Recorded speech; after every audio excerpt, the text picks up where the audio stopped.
ಶ್ರೀಗುರುಭ್ಯೋ ನಮಃ. ಶ್ರೀ ಪರಮಗುರುಭ್ಯೋ ನಮಃ.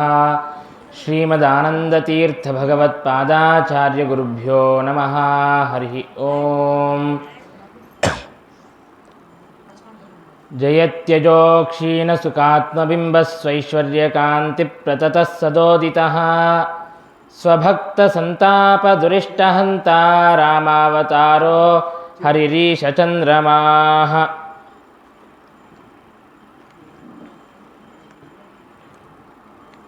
ವಂದೇ ವಂದ್ಯಂ ವಿಧಿಶಿವಮಹೇಂದ್ರಾದಿವೃಂದಾರಕೇಂದ್ರೈಃ ವ್ಯಕ್ತಂ ವ್ಯಾಪ್ತಂ ಸ್ವಗುಣಗಣತೋ ದೇಶತಃ ಕಾಲತಶ್ಚ ದೂತಾವದ್ಯಂ ಸುಖಚಿತಿಮಯೈರ್ಮಂಗಲೈರ್ಯುಕ್ತಮಂಗೈಃ ಸಾನಾಥ್ಯಂ ನೋ ವಿದದದಧಿಕಂ ಬ್ರಹ್ಮನಾರಾಯಣಾಖ್ಯಂ.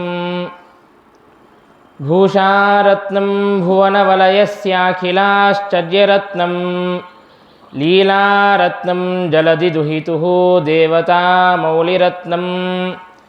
ಚಿಂತಾರತ್ನಂ ಜಗತಿ ಭಜತಾಂ ಸತ್ಸರೋಜದ್ಯುರತ್ನಂ. ಕೌಸಲ್ಯಾಯ ಲಸತು ಮಮ ಹೃನ್ಮಂಡಲೇ ಪುತ್ರರತ್ನಂ. ಸರ್ವಮಂಗಲಮಾಂಗಲ್ಯೇ ಶಿವೆ ಸರ್ವಾರ್ಥಸಾಧಿಕೆ ಶರಣ್ಯೇ ತ್ರ್ಯಂಬಕೆ ದೇವಿ ನಾರಾಯಣಿ ನಮೋಸ್ತುತೆ. ಮಹಾವ್ಯಾಕರಣಾಂಬೋಧಿಮಂತಮಾನಸಮಂದರಂ ಕವಯಂತಂ ರಾಮಕೀರ್ತ್ಯಾ ಹನುಮಂತಮುಪಾಸ್ಮಹೇ. ಮುಖ್ಯಪ್ರಾಣಾಯ ಭೀಮಾಯ ನಮೋ ಯಸ್ಯ ಭುಜಾಂತರಂ ನಾನಾವೀರಸುವರ್ಣಾನಾಂ ನಿಕಷಾಶ್ಮಾಯಿತಂ ಬಭೌ.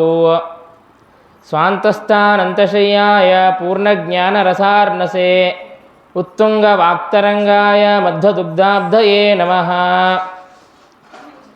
ಭವತಿ ಯದನುಭಾವಾದೇಡಮುಕೋಪಿ ವಾಗ್ಮಿ ಜಡಮತಿರಪಿ ಜಂತುರ್ಜಾಯತೆ ಪ್ರಾಜ್ಞಮೌಲಿಃ. ಸಕಲವಚನಚೇತೋ ದೇವತಾ ಭಾರತೀ ಸಾ ಮಮ ವಚಸಿ ನಿಧತ್ತಾಂ ಸನ್ನಿಧಿಂ ಮಾನಸೇ ಚ. ಚಿತ್ರೈಃ ಪದೈಶ್ಚ ಗಂಭೀರೈಃ ವಾಕ್ಯೈರ್ಮಾಣೈರಖಂಡಿತೈಃ ಗುರುಭಾವಂ ವ್ಯಂಜಯಂತಿ ಭಾತಿ ಶ್ರೀ ಜಯತೀರ್ಥವಾಕ್. ವೀಂದ್ರಾರೂಢಪದಾಸಕ್ತಂ ರಾಜೇಂದ್ರಮುನಿಸೇವಿತಂ ಶ್ರೀಕವೀಂದ್ರಮುನಿಂ ವಂದೇ ಭಜತಾಂ ಚಂದ್ರಸನ್ನಿಭಂ. ನೌಮಿನ್ಯಾಯಸುಧಾಧಿಕೃಜ್ಜಯಮುನೀನ್ ಶ್ರೀಪಾದರಾಟ್ಸನ್ಮಣೀನ್ ವ್ಯಾಸಾರ್ಯಾನ್ ವಿವಿಧಾಗಮಾಬ್ಧಿವಿಹರಾನ್ ಶ್ರೀವಾದಿರಾಜಾನಪಿ ವಂದೇ ಹಂಸವರಾನ್ ರಘೂತ್ತಮಗುರೋನ್ ವೈದಗ್ಧ್ಯವಾರಾಂ ನಿಧೀನ್. ಶ್ರೀ ಸತ್ಯವ್ರತ ರಾಘವೇಂದ್ರ ಮುನಿಪಾನ್ ಸದ್ಬೋಧಸಧ್ಯಾನಪಾನ್. ಸತ್ಯಧೀರಕರಾಬ್ಜೋತ್ತಃ ಜ್ಞಾನವೈರಾಗ್ಯಸಾಗರಃ ಸತ್ಯಜ್ಞಾನಾಖ್ಯತರಣಿಃ ಸ್ವಾಂತಧ್ವಾಂತಂ ನಿಕೃಂತತು. ಸತ್ಯಾಭಿಜ್ಞಕರಾಬ್ಜೋತ್ಥಾನ್ ಪಂಚಾಶದ್ವರ್ಷಪೂಜಕಾನ್ ಸತ್ಯಪ್ರಮೋದತೀರ್ಥಾರ್ಯಾನ್ ನೌಮಿನ್ಯಾಯಸುಧಾರತಾನ್. ಶಾಸ್ತ್ರೇಷು ಪಾರದೃಶ್ವಾಣಂ ಶಾಸ್ತ್ರಜ್ಞೇಷು ಚ ವತ್ಸಲಂ ದೀನಭಕ್ತೋದ್ಧಾರಕರಂ ಸತ್ಯಾತ್ಮಾನಂ ಗುರುಂ ಭಜೆ. ವಿದ್ಯಾಪೀಠವಿಧಾತಾರಂ ವಿದ್ಯಾವಾರಿಧಿಚಂಜಿರಂ ವಿದ್ಯಾರ್ಥಿವತ್ಸಲಂ ವಂದೇ ಮಹಾಮಹಿಮಸದ್ಗುರುಂ. ಆಪಾದಮೌಲಿಪರ್ಯಂತಂ ಗುरूणाम् ಆಕೃತಿಂ ಸ್ಮರೇತ್ ತೇನ ವಿಘ್ನಾಃ ಪ್ರಣಶ್ಯಂತಿ ಸಿದ್ಧ್ಯಂತಿ ಚ ಮನೋರಥಾಃ. ಹರಿ ಓಂ. ಸರ್ವೋತ್ತಮನಾದಂತಹ ಸರ್ವಗುಣ ಪರಿಪೂರ್ಣನಾದಂತಹ ಸರ್ವದೋಷಾತಿದೂರನಾದಂತಹ ಸಾಕ್ಷಾತ್ತು ಶ್ರೀಹರಿ ತಾನು ಶ್ರೀರಾಮಚಂದ್ರನಾಗಿ ಅವತಾರವನ್ನು ಮಾಡಿ ಎಲ್ಲ ದುಷ್ಟರ ಶಿಕ್ಷಣೆಯನ್ನು ಮಾಡಿ ಶಿಷ್ಟರ ರಕ್ಷಣೆಯನ್ನು ಮಾಡಿದಂತಹ ದೊಡ್ಡ ಪರ್ವಕಾಲ ರಾಮನವಮಿ. ಯುಗಾದಿಯಿಂದಾಗಿ ಪ್ರಾರಂಭವನ್ನು ಮಾಡಿ ನಾವು ರಾಮನವರಾತ್ರೋತ್ಸವವನ್ನು ಆಚರಣೆಯನ್ನು ಮಾಡುತ್ತಾ ಇದ್ದೇವೆ. ಪ್ರತಿದಿನವೂ ಕೂಡ ಶ್ರೀರಾಮಚಂದ್ರನ ದಿವ್ಯವಾದಂತಹ ಎಲ್ಲರ ಮನಸ್ಸಿನ ತಾಪವನ್ನು ಪರಿಹಾರ ಮಾಡುವಂತಹ ದಿವ್ಯವಾದಂತಹ ರಾಮಾಯಣದ ಪ್ರವಚನವನ್ನು ಕೇಳುತ್ತಾ ಇದ್ದೇವೆ. ಈ ಒಂದು ಪರ್ವಕಾಲದಂದು ಆ ರಾಮಾಯಣ ಪ್ರವಚನದ ಮಂಗಲ ಕಾರ್ಯಕ್ರಮಕ್ಕೆ ನಾವೆಲ್ಲರೂ ಕೂಡ ಸಿದ್ಧರಾಗಿದ್ದೇವೆ. ನಿನ್ನೆಯ ದಿನ ಹನುಮಂತ ದೇವರ ದಿವ್ಯವಾದಂತಹ ಪರಾಕ್ರಮವನ್ನು ತಿಳಿಸಿಕೊಡುವಂತಹ ಸುಂದರಕಾಂಡದ ಕಥೆಯನ್ನು ನಾವು ಕೇಳಿದ್ದೇವೆ. ಹನುಮಂತ ದೇವರು ಲಂಕೆಗೆ ಹೋಗಿ ಇಡೀ ಲಂಕಾಪಟ್ಟಣವನ್ನೇ ಸುಟ್ಟು ತಾವು ಮತ್ತೆ ತಿರುಗಿ ಬಂದು ಶ್ರೀರಾಮಚಂದ್ರನಿಗೆ ಚೂಡಾಮಣಿಯನ್ನು ಸಮರ್ಪಣೆಯನ್ನು ಮಾಡಿದ್ದಾರೆ. ಆಗ ಹನುಮಂತ ದೇವರು ರಾಮಚಂದ್ರ ದೇವರಿಗೆ ಎಲ್ಲವನ್ನೂ ಕೂಡ ನಿವೇದನೆಯನ್ನು ಮಾಡಿಕೊಳ್ಳುತ್ತಾರೆ. ಅಲ್ಲಿ ಸೀತಾದೇವಿಯು ಹೇಗೆ ಇದ್ದಾಳೆ, ಎಲ್ಲಿ ಸೀತಾದೇವಿಯು ಇದ್ದಾಳೆ, ಆ ಎಲ್ಲ ವಿಚಾರವನ್ನು ಕೂಡ ತಿಳಿಸಿಕೊಡುತ್ತಾನೆ ಹನುಮಂತ.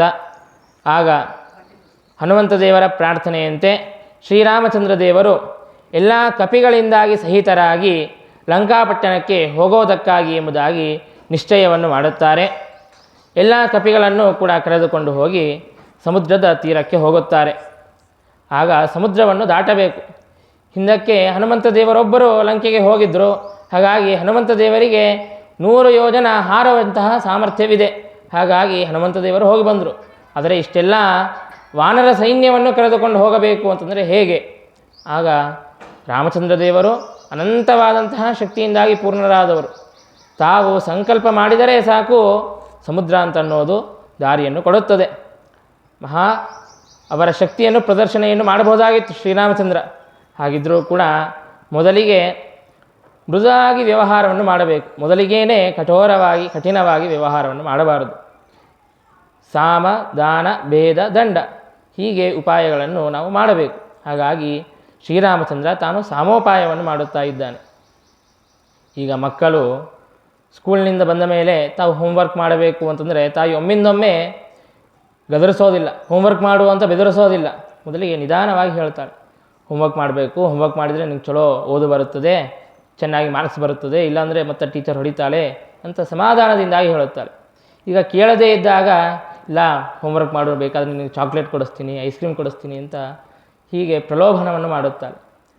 ಆದರೂ ಕೇಳಲಿಲ್ಲ ಅಂತಂದರೆ ಯಾಕೆ ಹಂಗೆ ಮಾಡ್ತಾ ಇದ್ದಿ, ನೀನು ಅಣ್ಣ ನೋಡು ತಂಗಿ ನೋಡು ಚೆನ್ನಾಗಿ ಹೋಮ್ವರ್ಕ್ ಮಾಡ್ತಾ ಇದ್ದಾಳೆ, ನೀನು ಯಾಕೆ ಹಂಗೆ ಮಾಡೋದಿಲ್ಲ ಅಂತ ಕಂಪ್ಯಾರಿಸನ್ ಮಾಡಿ ಹೇಳ್ತಾಳೆ. ಆಗೂ ಕೇಳದೇ ಇದ್ದರೆ ಆಗ ಕೊನೆಗೆ ಏಟು ಹಾಕ್ತಾಳೆ. ಹಾಗೆ ರಾಮಚಂದ್ರ ದೇವರು ಕೂಡ ಆ ನೀತಿಯನ್ನು ತೋರಿಸಿಕೊಡುತ್ತಾ ಮೊದಲಿಗೆ ಸಾಮೋಪಾಯವನ್ನು ಮಾಡುತ್ತಾ ಇದ್ದಾರೆ. ಆ ಸಮುದ್ರದ ತೀರಕ್ಕೆ ಬಂದು ಮೊದಲಿಗೆ ಆ ಸಮುದ್ರ ರಾಜನಿಗೆ ವರುಣನಿಗೆ ಪ್ರಾರ್ಥನೆಯನ್ನು ಮಾಡಿದ್ದಾರೆ. ದಾರಿಯನ್ನು ಕೊಡೋದಕ್ಕಾಗಿ ಅಂತ ಪ್ರಾರ್ಥನೆಯನ್ನು ಮಾಡಿ ಆ ಸಮುದ್ರದ ತೀರದಲ್ಲಿಯೇ ಮಲಗಿದ್ದಾರೆ ಅವತ್ತು. ಆಗ ಮರುದಿನ ಬೆಳಿಗ್ಗೆ ವಿಭೀಷಣ, ರಾವಣನ ತಮ್ಮನಾದಂತಹ ವಿಭೀಷಣ ತಾನು ರಾಮದೇವರ ಹತ್ತಿರ ಬಂದು ಶರಣಾಗುತ್ತಾನೆ.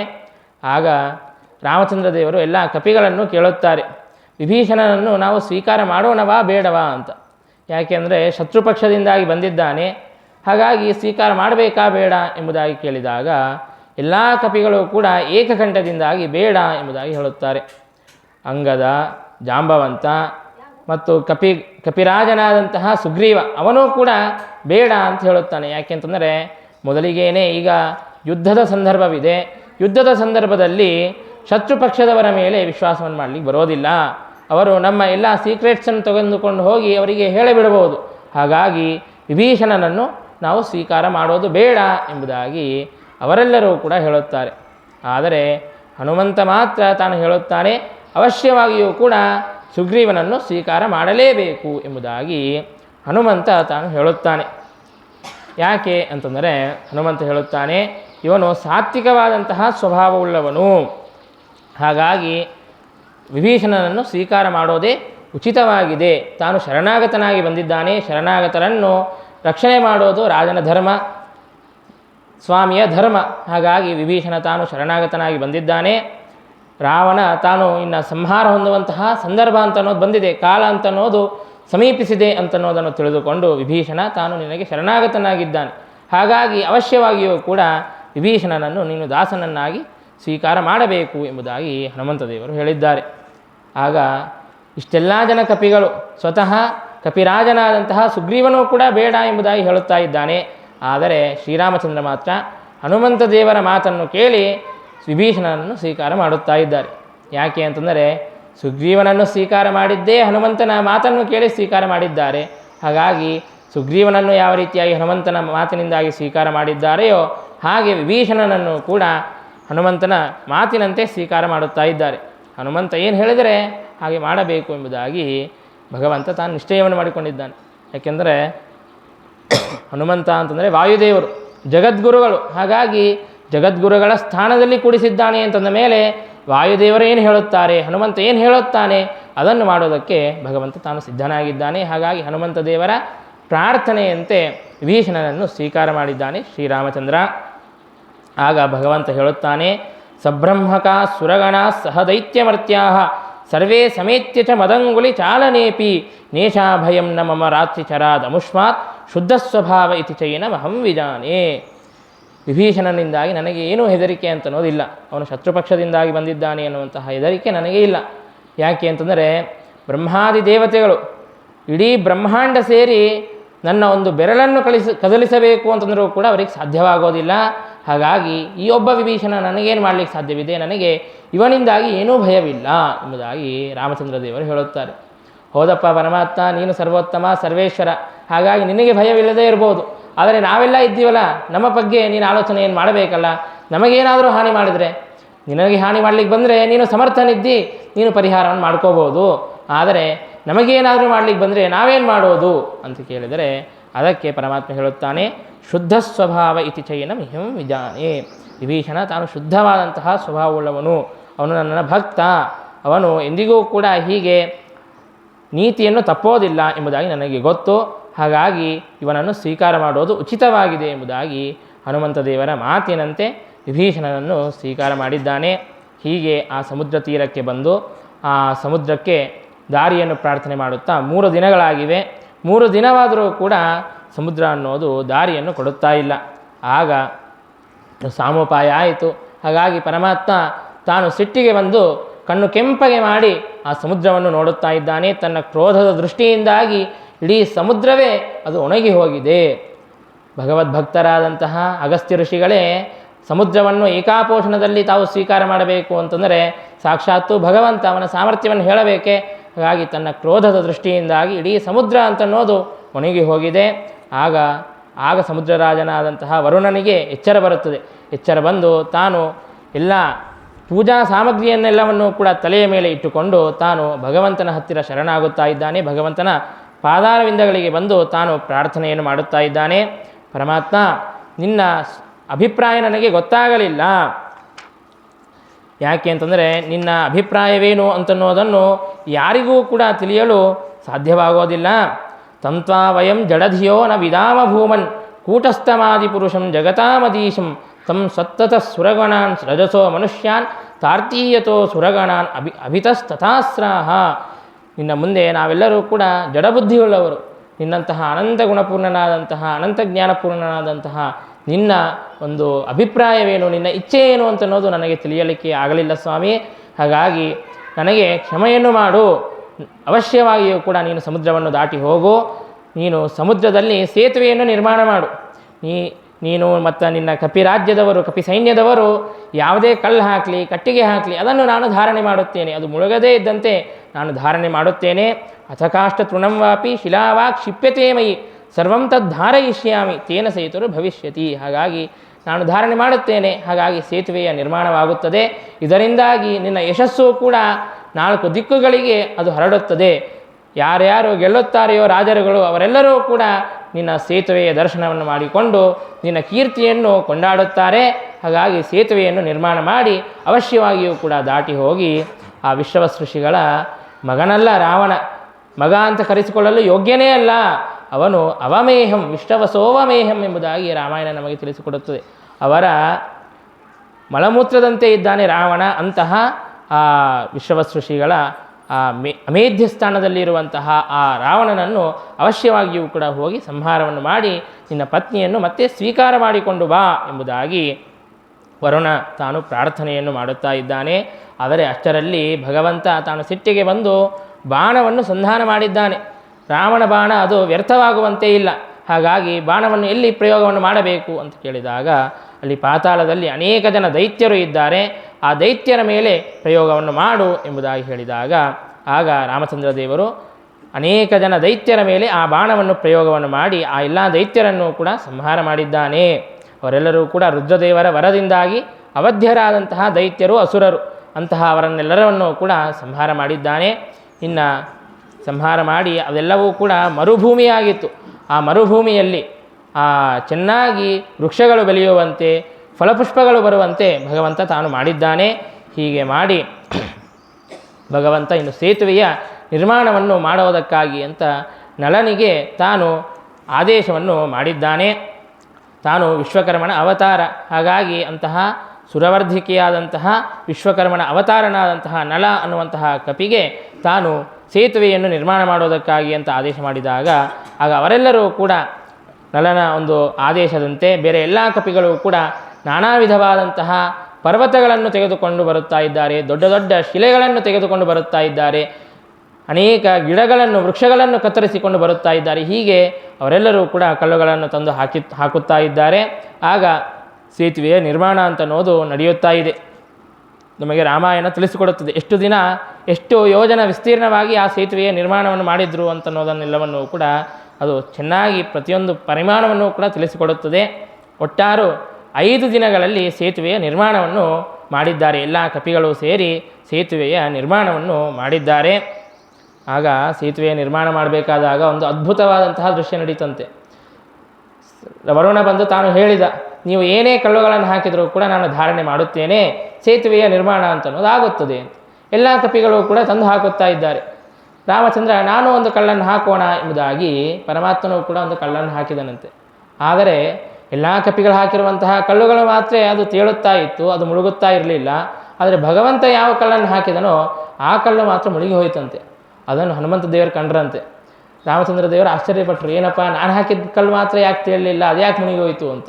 ಆಗ ಹನುಮಂತ ದೇವರು ಬಂದು ಹೇಳ್ತಾರಂತೆ, ಪರಮಾತ್ಮ ನೀನು ಯಾರನ್ನು ಧಾರಣೆ ಮಾಡುತ್ತಿ, ನೀನು ಯಾರ ಕೈ ಹಿಡಿತಿ ಅವರು ಸಂಸಾರವನ್ನು ದಾಟುತ್ತಾರೆ, ನೀನೇ ಕೈ ಬಿಟ್ಟರೆ ಆ ಕಲ್ಲು ಮುಳುಗೋದಿಲ್ಲವೇ, ಹಾಗಾಗಿ ಅದು ಮುಳುಗಿ ಹೋಗಿದೆ ಎಂಬುದಾಗಿ ಹೇಳುತ್ತಾನೆ ಅಂತ ನಾವು ಕೇಳುತ್ತೇವೆ.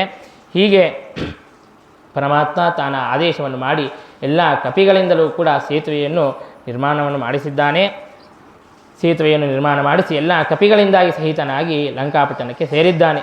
ಮೊದಲಿಗೆ ಸಂಧಿಯನ್ನು ಮಾಡೋದಕ್ಕಾಗಿ ಅಂತ ಪ್ರಯತ್ನವನ್ನು ಮಾಡಬೇಕು ಅಂತನ್ನೋದಕ್ಕಾಗಿ, ರಾಜನೀತಿಯನ್ನು ತೋರಿಸಿಕೊಡೋದಕ್ಕಾಗಿ ಅಂತ ರಾಮಚಂದ್ರ ದೇವರು ವಾಲಿಯ ಮಗನಾದಂತಹ ಅಂಗದನನ್ನು ರಾವಣನ ಹತ್ತಿರ ಕೊಟ್ಟು ಕಳುಹಿಸುತ್ತಾರೆ. ರಾವಣ ತಾನು ಒಪ್ಪೋದಿಲ್ಲ, ಸಂಧಿಗಾಗಿ ಒಪ್ಪೋದಿಲ್ಲ, ತಾನು ದುಷ್ಟ ಅಂತನ್ನೋದು ರಾಮಚಂದ್ರ ದೇವರಿಗೆ ಗೊತ್ತಿತ್ತು. ಹಾಗಿದ್ದರೂ ಕೂಡ ಮಹಾಭಾರತದಲ್ಲಿ ನಾವು ಹೇಗೆ ಕೇಳ್ತೀವಿ, ಶ್ರೀಕೃಷ್ಣ ಪರಮಾತ್ಮ ತಾನು ದುರ್ಯೋಧನನ ಹತ್ತಿರ ಹೋಗಿ ಸಂಧಿಗಾಗಿ ಅಂತ ಪ್ರಯತ್ನವನ್ನು ಮಾಡ್ತಾನೆ. ಅದು ಪರಮಾತ್ಮನಿಗೆ ಗೊತ್ತಿತ್ತು, ಅವನು ಕೊಡೋದಿಲ್ಲ, ಅವನು ಮಹಾದುಷ್ಟ ಕಲಿ ಎಂಬುದಾಗಿ. ಹಾಗಿದ್ದರೂ ಕೂಡ ಅಲ್ಲಿ ಹೇಗೆ ಪ್ರಯತ್ನವನ್ನು ಮಾಡಿದ್ನೋ ಹಾಗೆ ಇಲ್ಲಿಯೂ ಕೂಡ ರಾಮಚಂದ್ರ ದೇವರು ಅಂಗದನನ್ನು ಕೊಟ್ಟು ಕಳುಹಿಸಿದ್ದಾನೆ. ಆದರೆ ರಾವಣ ತಾನು ಒಪ್ಪಲಿಲ್ಲ. ಆಗ ಇನ್ನು ಯುದ್ಧವನ್ನು ಮಾಡಲೇಬೇಕು ಅಂತನ್ನುವಂತಹ ನಿಶ್ಚಯವನ್ನು ಮಾಡಿಕೊಂಡು 4 ದಿಕ್ಕುಗಳಿಂದಾಗಿ ಆ ರಾವಣನ ಪುರವನ್ನು ಆಕ್ರಮಿಸಿದ್ದಾರೆ. ಆಗ ರಾವಣ ತಾನು ಒಂದೊಂದು ದಿಕ್ಕಿಗೆ ಒಂದೊಂದು ರಾಕ್ಷಸರನ್ನು, ಒಂದೊಂದು ಅಸುರರನ್ನು ಕೊಟ್ಟು ಕಳುಹಿಸುತ್ತಾ ಇದ್ದಾನೆ.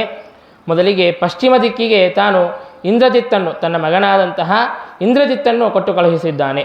ಅಲ್ಲಿಗೆ ಶ್ರೀರಾಮಚಂದ್ರ ದೇವರು ಹನುಮಂತ ದೇವರನ್ನು ಕೊಟ್ಟು ಕಳುಹಿಸುತ್ತಾರೆ. ಇಂದ್ರಜಿತ್ತನ ಜೊತೆಗೆ ತಾನು ಯುದ್ಧವನ್ನು ಆಡೋದಕ್ಕಾಗಿ ಬೇರೆ ಯಾರೂ ಕೂಡ ಸಮರ್ಥರಲ್ಲ ಅಂತನ್ನೋದಕ್ಕಾಗಿ ಹನುಮಂತ ದೇವರನ್ನು ಕೊಟ್ಟು ಕಳುಹಿಸುತ್ತಾರೆ. ಆಗ ಹನುಮಂತ ದೇವರ ಕೈಗೆ ಸಿಕ್ಕಂತೆ ಸಿಕ್ಕು ಇಂದ್ರಜಿತ್ತು ಅಲ್ಲಿಂದ ಪರಾರಾಗುತ್ತಾನೆ. ಯಾಕೆಂದರೆ ಇಂದ್ರಜಿತ್ತಿಗೆ ಹನುಮಂತ ದೇವರ ಪರಾಕ್ರಮ ಏನು ಅಂತನ್ನೋದು ಗೊತ್ತಿತ್ತು. ಅಂದರೆ ಲಂಕೆಯಲ್ಲಿ ಬಂದಾಗಲೇ ಆ ಹನುಮಂತ ದೇವರ ಪರಾಕ್ರಮವನ್ನು ಇಂದ್ರಜಿತ್ ನೋಡಿದ್ದ. ಹಾಗಾಗಿ ನಾನೇನಾದರೂ ಸಿಗಿಬಿದ್ದೆ ಅಂತಂದರೆ ನನ್ನ ಸಂಹಾರವನ್ನು ಮಾಡಿಯೇ ಬಿಡುತ್ತಾನೆ ಅಂತ ಹೇಳಿಬಿಟ್ಟು ಇಂದ್ರಜಿತ್ ಅಲ್ಲಿಂದ ಪಲಾಯನವನ್ನು ಮಾಡಿದ್ದಾನೆ. ಇನ್ನು ಪೂರ್ವ ದಿಕ್ಕಿಗೆ ಪ್ರಹಸ್ತ ಅನ್ನುವಂತಹ ರಾಕ್ಷಸನನ್ನು ಕೊಟ್ಟು ಕಳುಹಿಸಿದ್ದಾನೆ. ಅಲ್ಲಿ ಪ್ರಹಸ್ತನ ಜೊತೆಗೆ ನೀಲ ಅನ್ನುವಂತಹ ಕಪಿ ತಾನು ಯುದ್ಧವನ್ನು ಆಡುತ್ತಾ ಇದ್ದಾನೆ. ಜೋರಾದಂತಹ ಯುದ್ಧವನ್ನು ನಡೆಯುತ್ತಾ ಇದೆ. ಅಲ್ಲಿ ವಿಭೀಷಣನೂ ಕೂಡ ಬಂದಿದ್ದಾನೆ. ವಿಭೀಷಣ ಮತ್ತು ನೀಲ ಇಬ್ಬರೂ ಕೂಡ ಸೇರಿ ತಮ್ಮ ಆಯುಧಗಳಿಂದಾಗಿ, ನೀಲ ದೊಡ್ಡ ಶಿಲೆಯನ್ನು ತೆಗೆದುಕೊಂಡು ಹಾಕಿದ್ದಾನೆ, ವಿಭೀಷಣನು ಕೂಡ ತನ್ನ ಶಕ್ತಿ ಎನ್ನುವಂತಹ ಆಯುಧದಿಂದಾಗಿ ಆ ಪ್ರಹಸ್ತನನ್ನು ಹೊಡೆದಿದ್ದಾನೆ. ಹೀಗೆ ಅವರಿಬ್ಬರೂ ಕೂಡ ಸೇರಿ ಆ ಪ್ರಹಸ್ತನನ್ನು ಸಂಹಾರ ಮಾಡಿದ್ದಾರೆ. ಇನ್ನು ದಕ್ಷಿಣ ದಿಕ್ಕಿಗೆ ವಜ್ರದಂಷ್ಟ್ರ ಅನ್ನುವಂತಹ ರಾಕ್ಷಸನು ಬಂದಿದ್ದಾನೆ. ಅಲ್ಲಿಗೆ ವಾಲಿಪುತ್ರನಾದಂತಹ ಅಂಗದನು ಹೋಗಿದ್ದಾನೆ. ತನ್ನ ಒಂದು ಸಾಮರ್ಥ್ಯದಿಂದಾಗಿ ಅಂಗದನು ಆ ವಜ್ರದಂಷ್ಟ್ರನನ್ನು, ಅವನ ಶಿರಸ್ಸನ್ನು ಮರ್ದನೆ ಮಾಡುತ್ತಾ ಆ ವಜ್ರದಂಷ್ಟ್ರನನ್ನು ಸಂಹಾರ ಮಾಡಿಬಿಟ್ಟಿದ್ದಾನೆ. ಇನ್ನು ಉತ್ತರ ದಿಕ್ಕಿನಲ್ಲಿ ಸ್ವಯಂ ರಾವಣ ಬಂದಿದ್ದಾನೆ. ಅಲ್ಲಿಗೆ ಶ್ರೀರಾಮಚಂದ್ರ ದೇವರು ಹೋಗಿದ್ದಾರೆ. ಆದರೆ ಶ್ರೀರಾಮಚಂದ್ರ ದೇವರು ನೇರವಾಗಿ ಆ ರಾವಣನ ಎದುರಿಗೆ ನಿಲ್ಲುತ್ತಾ ಇಲ್ಲ. ಯಾಕಂದರೆ ಅದು ರಾಜನೀತಿಯಲ್ಲ, ರಾಜನ ಎದುರಿಗೆ ರಾಜನೇ ನಿಲ್ಲಬೇಕು. ಹಾಗಾಗಿ ಸುಗ್ರೀವನನ್ನು ಮುಂದೆ ನಿಂದಿರಿಸಿ ಹಿಂದಕ್ಕೆ ಶ್ರೀರಾಮಚಂದ್ರ ದೇವರು ನಿಂತಿದ್ದಾರೆ. ಹೀಗೆ ಆ ಯುದ್ಧ ಅಂತನ್ನೋದು ಪ್ರಾರಂಭವಾಗಿದೆ. ಅನೇಕ ಜನ ರಾಕ್ಷಸರನ್ನು ಕಪಿಗಳೆಲ್ಲರೂ ಕೂಡ ಸಂಹಾರ ಮಾಡುತ್ತಾ ಇದ್ದಾರೆ. ಅನೇಕ ಜನ ರುದ್ರದೇವರ ವರದಿಂದಾಗಿ, ಬ್ರಹ್ಮದೇವರ ವರದಿಂದಾಗಿ, ಪಾರ್ವತಿಯ ವರದಿಂದಾಗಿ ಅವಧ್ಯರಾದಂತಹ ಅನೇಕ ಜನ ರಾಕ್ಷಸರು ತಾವು ಸುಗ್ರೀವನನ್ನು ಸೋಲಿಸಿದ್ದಾರೆ, ಅಂಗದನನ್ನೂ ಸೋಲಿಸಿದ್ದಾರೆ. ಅಂತಹ ಎಲ್ಲ ರಾಕ್ಷಸರನ್ನು ಕೂಡ ಹನುಮಂತ ದೇವರು ತಾವು ಎಲ್ಲರನ್ನೂ ಕೂಡ ಸಂಹಾರ ಮಾಡುತ್ತಾ ಇದ್ದಾರೆ. ಬೇರೆ ಕಪಿಗಳನ್ನು ಸುಗ್ರೀವ, ಅಂಗದ ಅವರು ಸಂಹಾರ ಮಾಡಿದರೂ ಕೂಡ ರುದ್ರದೇವರ ವರ ಮತ್ತು ಬ್ರಹ್ಮದೇವರ ವರದಿಂದಾಗಿ ಅವಧ್ಯರಾದಂತಹ ರಾಕ್ಷಸರನ್ನು ಮಾತ್ರ ಹನುಮಂತ ದೇವರು ಸಂಹಾರ ಮಾಡುತ್ತಾ ಇದ್ದಾರೆ. ಇನ್ನು ಬ್ರಹ್ಮದೇವರ ವರದಿಂದಾಗಿ ಅವಧ್ಯರಾದಂತಹ ಅನೇಕ ಜನ ರಾಕ್ಷಸರನ್ನು ರಾಮಚಂದ್ರ ದೇವರು ಕೂಡ ಸ್ವತಃ ಸಂಹಾರ ಮಾಡಿದ್ದಾರೆ. ಹೀಗೆ ಬೆಳಗ್ಗಿನ ಯುದ್ಧವೆಲ್ಲವೂ ಕೂಡ ನಡೆಯಿತು. ಇನ್ನು ರಾತ್ರಿ ಕಾಲ ಅಂತ ಅನ್ನೋದು ಬಂದಿದೆ. ಆಗ ರಾತ್ರಿಯಲ್ಲೂ ಕೂಡ ಯುದ್ಧವನ್ನು ಮಾಡುತ್ತಾ ಭಗವಂತ ಆದೇಶವನ್ನು ಮಾಡಿದ್ದಾನೆ. ಆಗ್ನೇಯಾಸ್ತ್ರಗಳನ್ನು ಪ್ರಯೋಗವನ್ನು ಮಾಡಿ ಈ ಲಂಕಾಪಟ್ಟಣವನ್ನು ಸುಟ್ಟು ಬಿಡ್ರಿ ಎಂಬುದಾಗಿ ಹೇಳಿದಾಗ ಭಗವಂತನ ಆದೇಶದಂತೆ ರಾತ್ರಿಯೆಲ್ಲ ಕೂಡ ಆಗ್ನೇಯಾಸ್ತ್ರಗಳನ್ನು ಬಿಟ್ಟು ಲಂಕೆಯನ್ನು ಸುಡುತ್ತಾ ಇದ್ದಾರೆ. ಈಗ ನಾವು ಮೊನ್ನೆ ನೋಡಿದ್ವಲ್ಲ, ಪಹಲ್ಗಾಮ್ ಅಟ್ಯಾಕ್ ಆದಾಗ ನಾವು ಹೇಗೆ ಅವರ ಮೇಲೆ ರಾತ್ರಿಯವರಿಗೆ ದೀಪಾವಳಿ ಆಗುವಂತೆ ನಾವು ಮಾಡಿದ್ವಿ, ಹಾಗೆ ರಾತ್ರಿಯಲ್ಲೆಲ್ಲ ಕಡೆಗೂ ಕೂಡ ಆಗ್ನೇಯಾಸ್ತ್ರಗಳಿಂದಾಗಿ ಲಂಕೆಯನ್ನು ಸುಡುತ್ತಾ ಇದ್ದಾರೆ ಎಲ್ಲ ಕಪಿಗಳು. ಅದರ ನಂತರದಲ್ಲಿ ಮತ್ತೆ ಮುಂದೆ ನಿಕುಂಭ, ಕುಂಭ ಅನ್ನುವಂತಹ ಕುಂಭಕರ್ಣನ ಮಕ್ಕಳಿಗೆ ಆದೇಶವನ್ನು ಮಾಡಿದ್ದಾನೆ ರಾವಣ. ಕಪಿಗಳ ಸೈನ್ಯವನ್ನು ಸಂಹಾರ ಮಾಡಿಕೊಂಡು ಬರ್ರಿ ಅಂತ ಹೇಳಿದಾಗ ಆಗ ಮೊದಲಿಗೆ ಕುಂಭ ಅನ್ನುವಂತಹ ರಾಕ್ಷಸನು ತಾನು ಬರುತ್ತಾನೆ. ಕುಂಭಕರ್ಣನ ಮಗ ಅವನು ಬಂದು ತನ್ನ ಭಾರೀ ಪರಾಕ್ರಮದಿಂದಾಗಿ ಎಲ್ಲ ಕಪಿಗಳನ್ನು ಕೂಡ ಸೋಲಿಸುತ್ತಾ ಇದ್ದಾನೆ. ಆಗ ಅಂಗದನ ಜೊತೆಗೆ ಘೋರವಾದಂತಹ ಯುದ್ಧವನ್ನು ಆಡುತ್ತಾನೆ. ಅಂಗದನೂ ಕೂಡ ಆ ಕುಂಭನ ಕೈಯಲ್ಲಿ ಸೋತು ಬಿಡುತ್ತಾನೆ. ಕೊನೆಗೆ ಸುಗ್ರೀವ ಬಂದು ಆ ಕುಂಭನನ್ನು ಸಂಹಾರ ಮಾಡುತ್ತಾನೆ. ಆಮೇಲೆ ಆ ಕುಂಭನ ಅಣ್ಣನಾದಂತಹ ನಿಕುಂಭನು ಬರುತ್ತಾನೆ. ಆ ನಿಕುಂಭನ ಪರಾಕ್ರಮ ಅಂತ ಅನ್ನೋದು ಭಾರಿ ಜೋರಾಗಿತ್ತು. ಅದರಲ್ಲಿಯೂ ಕೂಡ ಕುಂಭನನ್ನು ಸೋಲಿಸಿದ್ದಾನೆ, ತನ್ನ ತಮ್ಮನನ್ನು ಸೋಲಿಸಿದ್ದಾನೆ, ಸಂಹಾರವನ್ನು ಮಾಡಿದ್ದಾರೆ ಎನ್ನುವಂತಹ ಸಿಟ್ಟು ಕೂಡ ಇತ್ತು. ಹಾಗಾಗಿ ಆ ಸಿಟ್ಟಿನಿಂದಾಗಿ ಬಹಳ ಜೋರಾಗಿ ಯುದ್ಧವನ್ನು ಮಾಡುತ್ತಾ ಇದ್ದಾನೆ. ತನ್ನ ಒಂದು ಪರಿಘ ಅನ್ನುವಂತಹ ಆಯುಧ, ಆ ಆಯುಧವನ್ನು ತಿರುಗಿಸುತ್ತಾ ತಾನು ಬರುತ್ತಾ ಇದ್ದಾನೆ. ಆ ಆಯುಧವನ್ನು ತಿರುಗಿಸಿದರೆ ಇಡೀ ಭೂಮಂಡಲವೇ ತಿರುಗುತ್ತಾ ಇತ್ತಂತೆ. ಮೇರುಮಂದರಾದಿ ಸಹಿತವಾದಂತಹ ಇಡೀ ಭೂಮಿಯೇ ಭ್ರಮಣವನ್ನು ಮಾಡುವಂತೆ ಅಷ್ಟು ಜೋರಾಗಿ, ಅಷ್ಟು ವೇಗವಾಗಿ ತನ್ನ ಆ ಪರಿಘ ಅನ್ನುವಂತಹ ಆಯುಧವನ್ನು ತಿರುಗಿಸುತ್ತಾ ತಾನು ಯುದ್ಧಕ್ಕೆ ಅಂತ ಬರುತ್ತಾ ಇದ್ದಾನೆ. ಆ ತನ್ನ ವೇಗವನ್ನು ನೋಡಿ ಎಲ್ಲ ಕಪಿಗಳು ಕೂಡ ಓಡಿ ಹೋಗಿದ್ದಾರೆ, ಪಲಾಯನವನ್ನು ಮಾಡಿದ್ದಾರೆ. ಕುಂಭನನ್ನು ಸಂಹಾರ ಮಾಡಿದಂತಹ ಸುಗ್ರೀವನೂ ಕೂಡ ಅವನ ಮುಂದೆ ನಿಲ್ಲಲಿಕ್ಕೆ ಸಾಧ್ಯವಾಗಲಿಲ್ಲ. ಅವನೂ ಕೂಡ ಪಲಾಯನವನ್ನು ಮಾಡಿದ್ದಾನೆ. ತಂ ಭ್ರಾಮಯತ್ಯಾಶು ಭುಜೇನ ವೀರೇ ಭ್ರಾಂತಾದಿಶೋದ್ಯೌಷ್ಟ ಸಚಂದ್ರ ಸೂರ್ಯಾ ಸುರಾಷ್ಟ ತಸ್ಯೋರು ಬಲಂ ವರಂಚ ಶರ್ವೋದ್ಭವಂ ವೀಕ್ಷ್ಯ ವಿಷೇದುರೀಶತ್. ಅವನಿಗೆ ರುದ್ರದೇವರ ವರವೂ ಕೂಡ ಇತ್ತು. ಹಾಗಾಗಿ ರುದ್ರದೇವರ ವರದಿಂದಾಗಿ ಮಹಾ ಗರ್ವದಿಂದಾಗಿ ತನ್ನ ಆ ಆಯುಧವನ್ನು, ಪರಿಘವನ್ನು ತಿರುಗಿಸುತ್ತಾ ಇಲ್ಲ ದಿಕ್ಕುಗಳು ಮತ್ತು ಮೇರುಮಂದರಾದಿ ಸಹಿತವಾದಂತಹ ಭೂಮಿಯೇ ಭ್ರಮಿಸುವಂತೆ ತಾನು ತನ್ನ ಪರಾಕ್ರಮವನ್ನು ತೋರುತ್ತಾ ಇದ್ದಾನೆ. ಆಗ ಹನುಮಂತ ದೇವರು ತಮ್ಮ ಎದೆ ಮುಂದೆ ಮಾಡಿ ಬರುತ್ತಾರೆ. ಈ ಎಲ್ಲ ಕಪಿಗಳ ಜೊತೆಗೆ ಏನು ಯುದ್ಧವನ್ನು ಆಡ್ತಿ, ನನ್ನ ಜೊತೆಗೆ ಯುದ್ಧವನ್ನು ಆಡು.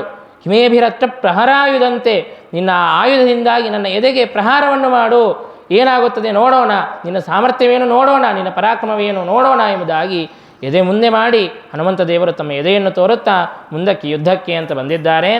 ಆಗ ಆ ಅಸುರನು ನಿಕುಂಭನು ತನ್ನ ಆಯುಧದಿಂದಾಗಿ ಜೋರಾಗಿ ಪ್ರಹಾರವನ್ನು ಮಾಡಿದರೆ ಆ ಆಯುಧವೇ ಪುಡಿಪುಡಿಯಾಗಿ ಹೋಯಿತು. ಹನುಮಂತ ದೇವರಿಗೆ ಸ್ವಲ್ಪವೂ ಕೂಡ ಗಾಯ ಅಂತ ಅನ್ನೋದಾಗಲಿಲ್ಲ, ನೋವು ಅಂತ ಅನ್ನೋದು ಆಗಲೇ ಇಲ್ಲ. ಹೀಗೆ ಆ ಹನುಮಂತ ದೇವರು ತಮ್ಮ ಪರಾಕ್ರಮವನ್ನು ತೋರುತ್ತಾ ಇದ್ದಾಗ ಆ ನಿಕುಂಭ ಏನು ಮಾಡ್ತಾನೆ ಅಂತಂದರೆ, ಆ ಹನುಮಂತ ದೇವರನ್ನು ತನ್ನ ಭುಜಗಳ ಮೇಲೆ ಕೂಡಿಸಿಕೊಂಡು ಆ ಹನುಮಂತ ದೇವರನ್ನು ಲಂಕೆಗೆ ಕರೆದುಕೊಂಡು ಹೋಗಬೇಕು ಅಂತ ಆಕಾಶಕ್ಕೆ ಹಾರಿದ್ದಾನೆ. ಅಷ್ಟರಲ್ಲಿ ಹನುಮಂತ ದೇವರು ತನ್ನ ಕುತ್ತಿಗೆಯನ್ನು ಹಿಡಿದುಕೊಂಡು ಅವನನ್ನು ಬಿಡಿಸಿಕೊಂಡಿದ್ದಾರೆ. ಅವನನ್ನು ನೆಲಕ್ಕೆ ಹಾಕಿ ತಮ್ಮ ಪಾದಗಳಿಂದಾಗಿ ತುಳಿಯುತ್ತಾ ಅವನನ್ನು ಸಂಹಾರ ಮಾಡಿದ್ದಾರೆ. ಹೀಗೆ ಹನುಮಂತ ದೇವರು ತಮ್ಮ ದಿವ್ಯವಾದಂತಹ ಪರಾಕ್ರಮವನ್ನು ತೋರಿಸಿಕೊಡುತ್ತಾ ಇದ್ದಾರೆ. ಯಾರಿಂದಲೂ ಕೂಡ ಸಂಹಾರ ಹೊಂದದೇ ಇರುವಂತಹ ಆ ನಿಕುಂಭನನ್ನು ರುದ್ರದೇವರ ವರದಿಂದಾಗಿ ಅವಧ್ಯನಾದಂತಹ ಅಸುರನನ್ನು ಕೂಡ ಸಂಹಾರವನ್ನು ಮಾಡಿದ್ದಾರೆ ಹನುಮಂತ ದೇವರು. ಆಮೇಲೆ ಅತಿಕಾಯ ಅನ್ನುವಂತಹ ಒಬ್ಬ ರಾಕ್ಷಸ ಬರುತ್ತಾನೆ. ತಾನು ರಾವಣನ ಮಗನೇ ಆಗಿರುತ್ತಾನೆ. ರಾವಣನಿಗೆ ಮಂಡೋದರಿಯಲ್ಲಿ ಮೇಘನಾದ ಮತ್ತು ಅಕ್ಷಕುಮಾರ ಅಂತ ಇಬ್ಬರು ಮಕ್ಕಳು ಹುಟ್ಟಿದರೆ ಅನೇಕ ಜನ ಗಂಧರ್ವ ಸ್ತ್ರೀಯರಲ್ಲಿ ಅನೇಕ ಜನ ಮಕ್ಕಳನ್ನು ಪಡೆದಿರುತ್ತಾನೆ. ಹಾಗೆ ಗಂಧರ್ವ ಕನ್ಯೆಯಲ್ಲಿ ಹುಟ್ಟಿದಂತಹ ಅವನೇ ಇವ ಅತಿಕಾಯ ಎಂಬುದಾಗಿ. ಅವನ ಹೆಸರಿಗೆ ತಕ್ಕಂತೆ ಅತಿಕಾಯ, ದೊಡ್ಡದಾದಂತಹ ಕಾಯ ಅಂತ ಅನ್ನೋದಿದೆ. ಅವನು ಬಂದರೆ ಕುಂಭಕರ್ಣನೇ ಬಂದಿದ್ದಾನಾ ಏನು ಎಂಬುದಾಗಿ ಅನಿಸಬೇಕು. ಅಂತಹ ದೊಡ್ಡದಾದಂತಹ ಭೀಷಕವಾದಂತಹ ದೇಹವನ್ನು ಹಾಕಿಕೊಂಡು ತಾನು ಬರುತ್ತಾ ಇದ್ದಾನೆ ಯುದ್ಧಕ್ಕೆ ಅಂತ ಬಂದಾಗ. ಆಗ ಎಲ್ಲ ಕಪಿಗಳು ಕೂಡ ಅವನನ್ನು ನೋಡಿಯೇ ಹೆದರಿಕೊಂಡು ಹೋಗಿದ್ದಾರೆ. ಅಂಗದ, ಸುಗ್ರೀವ ಅವರೂ ಕೂಡ ಇವನ ಜೊತೆಗೆ ಯುದ್ಧವಾಡೋದು ಬೇಡ ಎಂಬುದಾಗಿ ತಾವು ಪಲಾಯನವನ್ನು ಮಾಡಿದ್ದಾರೆ. ಅವನು ನೇರವಾಗಿ ಬಂದು ತಾನು ರಾಮಚಂದ್ರ ದೇವರ ಜೊತೆಗೆ ಯುದ್ಧಕ್ಕೆ ಅಂತ ಹೋಗುತ್ತಾ ಇದ್ದಾನೆ. ಆಗ ಲಕ್ಷ್ಮಣ ತಾನು ತಡೆಯುತ್ತಾನೆ. ಮಧ್ಯದಲ್ಲಿ ಬಂದು ಅತಿಕಾಯನ ಜೊತೆಗೆ ಘೋರವಾದಂತಹ ಯುದ್ಧವನ್ನಾಡುತ್ತಾನೆ. ಚೆನ್ನಾಗಿ ಅಸ್ತ್ರಶಸ್ತ್ರಗಳಿಂದಾಗಿ ಆ ಅತಿಕಾಯನೂ ಕೂಡ ಅನೇಕ ಶಸ್ತ್ರಾಸ್ತ್ರಗಳನ್ನು ಪ್ರಯೋಗವನ್ನು ಮಾಡುತ್ತಾ ಇದ್ದಾನೆ.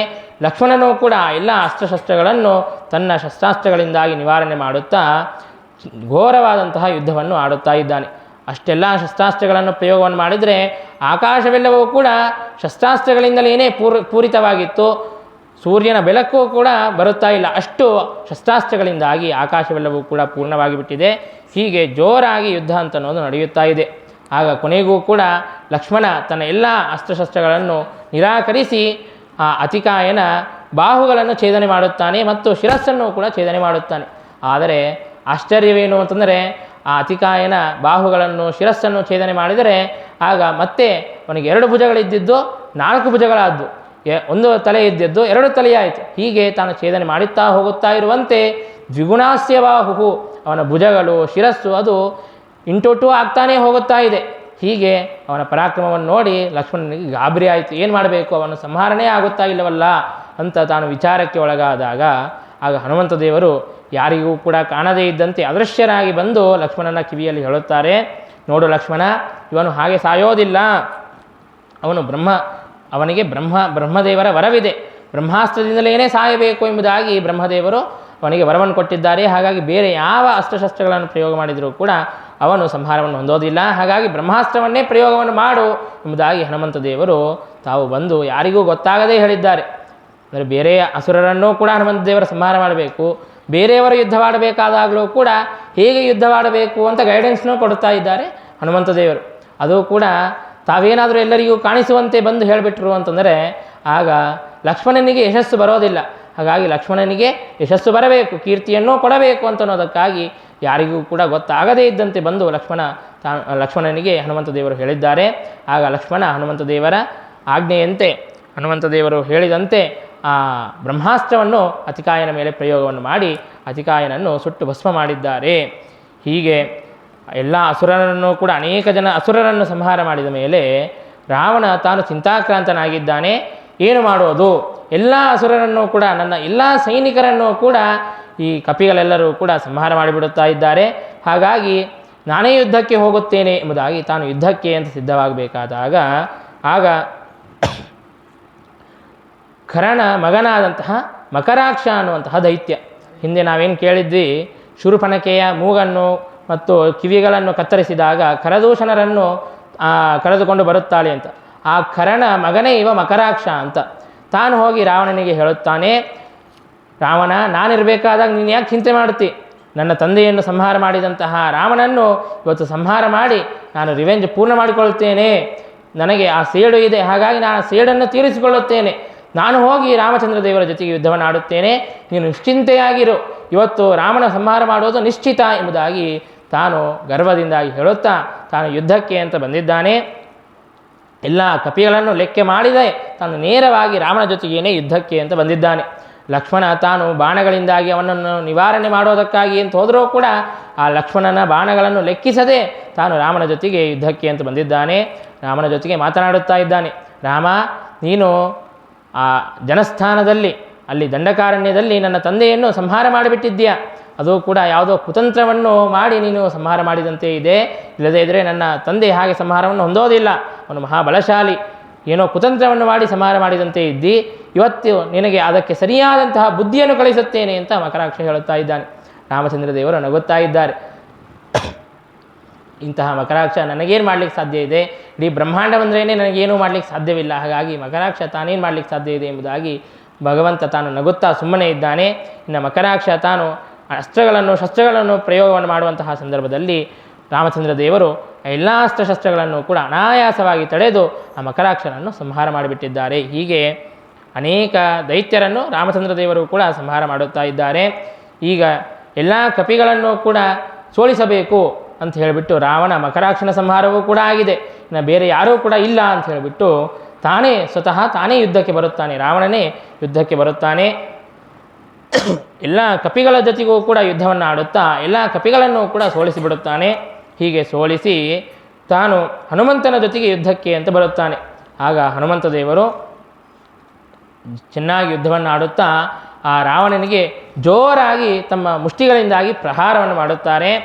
ಆ ಹನುಮಂತ ದೇವರು ಮುಷ್ಟಿಯ ಪ್ರಹಾರವನ್ನು ಮಾಡಿದರೆ ರಾವಣ ತನ್ನ 10 ಮುಖಗಳಿಂದಾಗಿ ರಕ್ತವನ್ನು ಕಾರುತ್ತಾ ಇದ್ದಾನೆ. ರಕ್ತವನ್ನು ಕಾರಿ ತಾನು ಮೂರ್ಛೆಗೊಂಡು ಕೆಳಗೆ ಬಿದ್ದಿದ್ದಾನೆ. ಹಾಗೆ ಆ ಮುಷ್ಟಿ ಪ್ರಹಾರವನ್ನು ಮಾಡಿ ಆ ರಾವಣನಿಗೆ ಬಹಳ ನೋವನ್ನು ಉಂಟು ಮಾಡಿದ್ದಾರೆ. ಆಗ ರಾವಣ ಮತ್ತೆ ಸ್ವಲ್ಪ ಹೊತ್ತು ಆದ ಮೇಲೆ ಎಚ್ಚರಗೊಂಡು ಹೇಳುತ್ತಾನೆ, ಹನುಮಂತ, ನಿನ್ನ ಪರಾಕ್ರಮ ಅಂತನ್ನೋದು ಬಹಳ ಚೆನ್ನಾಗಿ ಇದೆ. ಇಷ್ಟು ದಿನ ನನಗೆ ಪ್ರತಿಯಾಗಿ ಯುದ್ಧ ಮಾಡುವವರೇ ಯಾರೂ ಕೂಡ ಇರಲಿಲ್ಲ. ಇಂತಹ ದಶೆಯನ್ನು ನನಗೆ ಮೂರ್ಛೆಯನ್ನು ತಂದುಕೊಟ್ಟವರು ಯಾರೂ ಕೂಡ ಇರಲೇ ಇಲ್ಲ. ನಿನ್ನ ಪರಾಕ್ರಮ ಅಂತನ್ನೋದು ಭಾರೀ ಇದೆ ಎಂಬುದಾಗಿ ಹೊಗಳುತ್ತಾ ಇದ್ದಾನೆ. ಅತ್ಯಲ್ಪಮೇತದ್ ಯದುಪಾತ್ತ ಜೀವಿತ ಪುನಸ್ತಮಿತ್ಯುಕ್ತ ಉವಾಚ ರಾವಣ ಗೃಹಾಣ ಮತ್ತೋಪಿ ಸಮುದ್ಯತಂ ತ್ವಂ ಮುಷ್ಟಿಪ್ರಹಾರಂ ತ್ಯುತಿತಂ ಪುಪೋಥ. ಆಗ ರಾವಣ ಹೀಗೆ ರಾವಣ ಮಾತನಾಡಿದಾಗ ಹನುಮಂತ ದೇವರು ಹೇಳುತ್ತಾರೆ, ನಾನೇನು ನಿನ್ನ ಮೇಲೆ ಮುಷ್ಟಿಪ್ರಹಾರವನ್ನು ಮಾಡಿದ್ದೇನೆ, ಅದು ನಾನು ಬಹಳ ಅತ್ಯಲ್ಪವಾದಂತಹ ಬಲವನ್ನು ಪ್ರಯೋಗವನ್ನು ಮಾಡಿ ನಾನು ನಿನಗೆ ಮುಷ್ಟಿಪ್ರಹಾರವನ್ನು ಮಾಡಿದ್ದೇನೆ. ನಾನೇನಾದರೂ ಪೂರ್ಣವಾದಂತಹ ಬಲವನ್ನು ಪ್ರಯೋಗ ಮಾಡಬೇಕಾಗಿರಲಿಲ್ಲ. ಇನ್ನು ಸ್ವಲ್ಪ ಹೆಚ್ಚು ಬಲವನ್ನು ಪ್ರಯೋಗವನ್ನು ಮಾಡಿದರೂ ಕೂಡ ನಿನ್ನ ಸಂಹಾರವೇ ಆಗುತ್ತಾ ಇತ್ತು. ಹಾಗಿದ್ದರೂ ಕೂಡ ಇದು ರಾಮನ ಕಾರ್ಯ, ರಾಮನೇ ನಿನ್ನ ಸಂಹಾರವನ್ನು ಮಾಡಬೇಕು ಅಂತನ್ನೋದಕ್ಕಾಗಿ ನಾನು ಬಿಟ್ಟಿದ್ದೇನೆ ಎಂಬುದಾಗಿ ಹನುಮಂತ ದೇವರು ಹೇಳಿದಾಗ ಆಗ ರಾವಣ ಹೇಳುತ್ತಾನೆ, ನೀನಷ್ಟೇ ಮುಷ್ಟಿಪ್ರಹಾರ ಮಾಡ್ತೀಯಾ, ನಾನೂ ಕೂಡ ಮುಷ್ಟಿಪ್ರಹಾರವನ್ನು ಮಾಡ್ತೀನಿ ಅಂತ ಹನುಮಂತ ದೇವರಿಗೆ ಮುಷ್ಟಿಪ್ರಹಾರವನ್ನು ಮಾಡುತ್ತಾರೆ. ಆಗ ಹನುಮಂತ ದೇವರಿಗೆ ಅದರಿಂದ ಏನೂ ಆಗಬೇಕಾದದ್ದಿಲ್ಲ. ಹಾಗಿದ್ದರೂ ಕೂಡ ಸುಮ್ಮನೆ ನೋವಾದಂತೆ ತಾವು ನಾಟಕವನ್ನು ಮಾಡುತ್ತಾ ಇದ್ದಾರೆ. ಯಾಕೆ ಅಂತಂದರೆ ರಾವಣನಿಗೂ ಕೂಡ ಸ್ವಲ್ಪ ಯುದ್ಧದಲ್ಲಿ ಆಸಕ್ತಿಯನ್ನು ಹುಟ್ಟಿಸ್ಬೇಕಲ್ಲ. ಈಗ ಸ್ಪರ್ಧೆಯಲ್ಲಿ ಬರೀ ಒನ್ ಸೈಡೆಡ್ ಆಗಿದ್ದರೆ ಬೇರೆಯವರಿಗೆ ಅಷ್ಟು ಇಂಟ್ರೆಸ್ಟ್ ಬರೋದಿಲ್ಲ, ಅದರಲ್ಲಿ ಭಾಗವನ್ನು ವಹಿಸಬೇಕು ಅಂತ ಇಂಟ್ರೆಸ್ಟ್ ಬರೋದಿಲ್ಲ. ಹಾಗಾಗಿ ಆ ಯುದ್ಧದಲ್ಲಿ ಆಸಕ್ತಿಯನ್ನು ಹುಟ್ಟಿಸೋದಕ್ಕಾಗಿ ಅಂತ ಹನುಮಂತ ದೇವರು ಸ್ವಲ್ಪ ಗಾಯವನ್ನು ಹೊಂದಿದಂತೆ ನೋವಾದಂತೆ ತಾವು ನಾಟಕವನ್ನು ಮಾಡುತ್ತಾ ಇದ್ದಾರೆ. ಅಷ್ಟರಲ್ಲಿ ರಾವಣ ತಾನು ಇದೇ ಸಿಕ್ಕಿದ ಚಾನ್ಸ್ ಅಂತ ಹೇಳಿಬಿಟ್ಟು ಅಲ್ಲಿಂದ ತಪ್ಪಿಸಿಕೊಂಡು ತಾನು ನೀಲ ಅನ್ನುವಂತಹ ಕಪಿಯ ಜೊತೆಗೆ ಯುದ್ಧಕ್ಕೆ ಹೋಗಿದ್ದಾನೆ. ಆಗ ಆ ನೀಲನು ಆ ರಾವಣನ ತಳಿಸುತ್ತೂ ಕೂಡ ತಿರುಗುತ್ತಾ ಇದ್ದಾನೆ.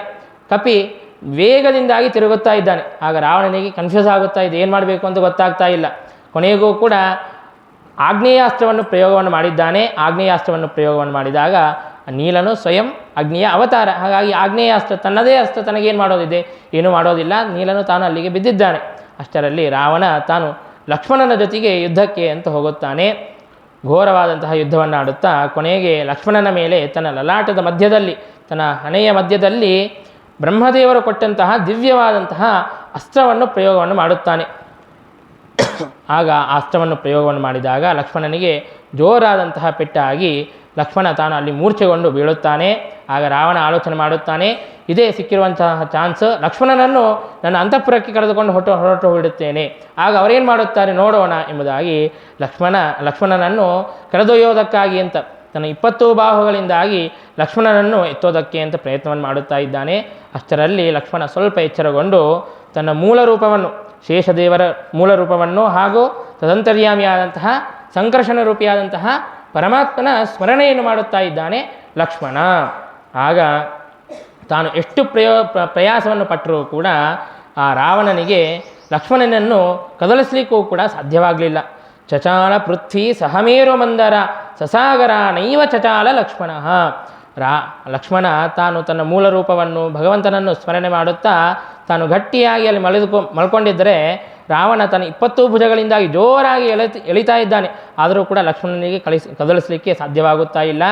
ಇಡೀ ಮೇರುಮಂದರಾದಿ ಸಹಿತವಾದಂತಹ ಇಡೀ ಪೃಥ್ವಿಯೇ ಅದು ಕಂಪಿಸಿತಂತೆ. ಆದರೆ ಲಕ್ಷ್ಮಣನನ್ನು ಮಾತ್ರ ಕದಲಿಸಲಿಕ್ಕೆ ಸಾಧ್ಯವಾಗಲಿಲ್ಲ. ಅಂತಹ ಪರಾಕ್ರಮವನ್ನು ಲಕ್ಷ್ಮಣ ತಾನು ತೋರುತ್ತಾ ಇದ್ದಾನೆ. ಲಕ್ಷ್ಮಣನ ಪರಾಕ್ರಮ ಏನು? ಲಕ್ಷ್ಮಣ ತಾನು ಇಡೀ ಬ್ರಹ್ಮಾಂಡವನ್ನೇ ತಾನು ಒಂದು ಸಹಸ್ರ ಕಾಲಂತೆ ತಾನು ತನ್ನ ಶಿರಸ್ಸಿನ ಮೇಲೆ ಧಾರಣೆಯನ್ನು ಮಾಡುತ್ತಾನೆ, ಇಡೀ ಭೂಮಂಡಲವನ್ನೇ. ಅಂತಹದ್ದು ಆ ಲಕ್ಷ್ಮಣನನ್ನು ರಾವಣ ತಾನು ಹೇಗೆ ಕದಲಿಸಲಿಕ್ಕೆ ಸಾಧ್ಯ? ಹಾಗಾಗಿ ಅವನಿಗೆ ಕದಲಿಸಲಿಕ್ಕೆ ಸಾಧ್ಯವಾಗಲಿಲ್ಲ. ಅಷ್ಟರಲ್ಲಿ ಹನುಮಂತ ದೇವರು ಮತ್ತೆ ಚೇತರಿಸಿಕೊಂಡು ತಾವು ಬಂದಿದ್ದಾರೆ. ಲಕ್ಷ್ಮಣನನ್ನು ಕಾಪಾಡಬೇಕು ಅಂತ ಹೇಳಿಬಿಟ್ಟು ಆ ರಾವಣನ ಮೇಲೆ ಮುಷ್ಟಿಪ್ರಹಾರವನ್ನು ಮಾಡಿ ಜೋರಾಗಿ ಮುಷ್ಟಿಪ್ರಹಾರವನ್ನು ಮಾಡಿದರೆ ತಾನು ತನ್ನ 10 ಮುಖಗಳಿಂದ ಈ ರಕ್ತವನ್ನು ಕಾರುತ್ತಾ ತಾನು ಪ್ರಾಣವನ್ನು ಕಳೆದುಕೊಂಡವರು ಹೇಗೆ ನೆಲದ ಮೇಲೆ ಬೀಳಬೇಕೋ ಹಾಗೆ ಬಿದ್ದಿದ್ದಾನೆ. ಆಗ ಲಕ್ಷ್ಮಣನನ್ನು ಕರೆದುಕೊಂಡು ಹೋಗಿದ್ದಾನೆ. ತನ್ನ ಎರಡೇ ಹಸ್ತಗಳಿಂದಾಗಿ ಹನುಮಂತ ದೇವರು ಲಕ್ಷ್ಮಣನನ್ನು ಎತ್ತಿಕೊಂಡು ಹೋಗಿದ್ದಾರೆ. ಗೊತ್ತಾಯ್ತಲ್ಲ, ರಾವಣನಿಗೆ ತನ್ನ 20 ಭುಜಗಳಿಂದಾಗಿ ಎತ್ತಲಿಕ್ಕೆ ಸಾಧ್ಯವಾಗಿಲ್ಲ. ಆದರೆ ಹನುಮಂತ ದೇವರು ಆ ಲಕ್ಷ್ಮಣನನ್ನು ಅನಾಯಾಸವಾಗಿ ಕರೆದುಕೊಂಡು ಹೋಗಿದ್ದಾರೆ. ಯಾಕೆಂದರೆ ಇಡೀ ಪೃಥ್ವಿಯನ್ನು ಶೇಷದೇವರು ತಮ್ಮ ಶಿರಸ್ಸಿನ ಮೇಲೆ ಧಾರಣೆ ಮಾಡಿದರೆ, ವಾಯುದೇವರು ಆ ಶೇಷದೇವರನ್ನು ಕೂಡ ಧಾರಣೆ ಮಾಡಿದವರು. ಹಾಗಾಗಿ ವಾಯುದೇವರಿಗೆ ಯಾವುದೇ ವಿಧವಾದಂತಹ ಆಯಾಸವಿಲ್ಲ. ಹಾಗಾಗಿ ಅನಾಯಾಸವಾಗಿ ಲಕ್ಷ್ಮಣನನ್ನು ರಾಮದೇವರ ಹತ್ತಿರ ಕರೆದುಕೊಂಡು ಹೋಗಿದ್ದಾರೆ. ಆಗ ರಾಮಚಂದ್ರ ದೇವರು ಅವನ ಲಲಾಟದಲ್ಲಿ, ಅವನ ಹಣೆಯಲ್ಲಿ ಏನು ಬಾಣವಿರುತ್ತದೆಯೋ ಆ ಆಯುಧವನ್ನು ತೆಗೆದು ತಮ್ಮ ಅಮೃತಮಯವಾದಂತಹ ಕರದಿಂದಾಗಿ ಸ್ಪರ್ಶವನ್ನು ಮಾಡಿದಾಗ ಆಗ ಲಕ್ಷ್ಮಣನು ಮತ್ತೆ ಮೊದಲಿನಂತೆ ತಾನು ಚೆನ್ನಾಗಿ ಆಗಿದ್ದಾನೆ. ಅವನಿಗೆ ಎಲ್ಲ ಆ ಬಾಣದ ಆ ಆಯುಧದ ಬಾಧೆಯೆಲ್ಲವೂ ಕೂಡ ಪರಿಹಾರವಾಗಿದೆ. ಹೀಗೆ ರಾಮಚಂದ್ರ ದೇವರು ಆ ಲಕ್ಷ್ಮಣನನ್ನು ಮತ್ತೆ ಬದುಕಿಸಿದ್ದಾರೆ. ಅವನಿಗೆ ಎಲ್ಲ ನೋವು ಕೂಡ ಹೋಗುವಂತೆ ಮಾಡಿದ್ದಾರೆ. ಇನ್ನು ರಾವಣ ಮತ್ತೆ ಚೇತರಿಸಿಕೊಂಡು ಈಗ ರಾಮನ ಜೊತೆಗೇನೆ ಯುದ್ಧಕ್ಕೆ ಅಂತ ಬರುತ್ತಾ ಇದ್ದಾನೆ. ಆಗ ರಾಮಚಂದ್ರ ದೇವರು ತಮ್ಮ ದಿವ್ಯವಾದಂತಹ ಪರಾಕ್ರಮವನ್ನು ತೋರಿಸುತ್ತಾ ತನ್ನ ಅಶ್ವಗಳನ್ನು ಸಂಹಾರ ಮಾಡಿದರು, ಮತ್ತು ತನ್ನ ಸಾರಥಿಯನ್ನು ಸಂಹಾರ ಮಾಡಿದರು, ತನ್ನ ರಥವನ್ನು ನಾಶ ಮಾಡಿಬಿಟ್ರು.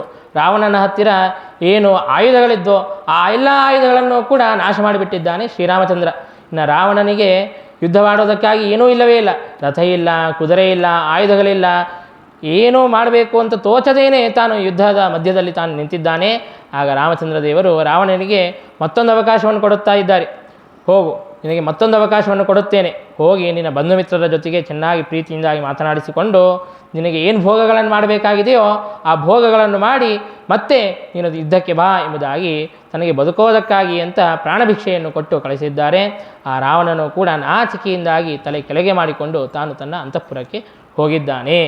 ಹೀಗೆ ಆ ರಾವಣನನ್ನು ಅತ್ಯಂತ ಅನಾಯಾಸವಾಗಿ ಶ್ರೀರಾಮಚಂದ್ರ ತನ್ನ ಪರಾಕ್ರಮದಿಂದಾಗಿ ಸೋಲಿಸಿಬಿಟ್ಟಿದ್ದಾನೆ. ಆಗ ರಾವಣ ತಾನು ಮತ್ತೆ ಅಂತಃಪುರಕ್ಕೆ ಹೋಗಿ ವಿಚಾರವನ್ನು ಮಾಡ್ತಾ ಇದ್ದಾನೆ.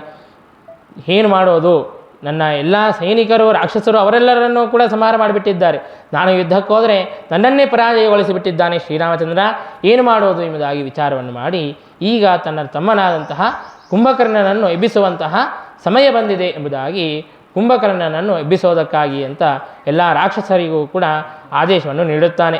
ಆದರೆ ಆ ಕುಂಭಕರ್ಣನನ್ನು ಎಬ್ಬಿಸೋದು ಅಂತನ್ನೋದು ಇವರಿಗೆ ಸಾಧ್ಯನೇ ಆಗುತ್ತಾ ಇಲ್ಲ. ಅನೇಕ ದೊಡ್ಡ ದೊಡ್ಡ ಶಿಲೆಗಳನ್ನು ತೆಗೆದುಕೊಂಡು ಹೋಗಿ ಆ ಕುಂಭಕರ್ಣನ ಮೇಲೆ ಹಾಕುತ್ತಾ ಇದ್ದಾರೆ, ಶೂಲದಿಂದಾಗಿ ಚುಚ್ಚುತ್ತಾ ಇದ್ದಾರೆ, ಅನೇಕ ಬೇರಿ ತಾಡನಾದಿಗಳನ್ನು ಮಾಡುತ್ತಾ ಧ್ವನಿಯನ್ನು ಮಾಡುತ್ತಾ ಇದ್ದಾರೆ. ಇಷ್ಟೆಲ್ಲ ಜೋರಾದಂತಹ ಧ್ವನಿಯನ್ನು ಮಾಡಿದರೂ ಕೂಡ ಆ ಕುಂಭಕರ್ಣನ ತಾನು ಹೇಳುತ್ತಾ ಇಲ್ಲ. ಅವರೆಲ್ಲ ಶೂಲದಿಂದಾಗಿ ಚುಚ್ಚಿದ್ರೆ ನೀವು ಬರೀ ದೋಮಿ ಕಚ್ಚಿದಂತೆ ಅನಿಸುತ್ತಾ ಇದೆ. ಆ ಬೇರಿ ತಾಡನವನ್ನು ಮಾಡಿದರೆ ಅವನಿಗೆ ಏನೂ ಕೇಳಿಸುತ್ತಾನೇ ಇಲ್ಲ. ಕೆಲವು ಜನ ಭಾರಿ ಜೋರು ನಿದ್ದೆ ಮಾಡ್ತಾರೆ ನೋಡ್ರಿ, ಅವರ ಅಲಾರಾಮ್ ಇಟ್ಕೊಂಡಿರ್ತಾರೆ, ಮನೆಯಲ್ಲಿದ್ದವರೆಲ್ಲ ಎದ್ದೇಳ್ಬಿಡ್ತಾರೆ, ಆದರೆ ಅವನು ಮಾತ್ರ ಎದ್ದೇಳೋದಿಲ್ಲ. ಹಾಗೆ ಆ ಕುಂಭಕರ್ಣ ಜೋರಾದಂಥ ನಿದ್ದೆಯನ್ನು ಹೊಡಿತಾ ಇದ್ದಾನೆ.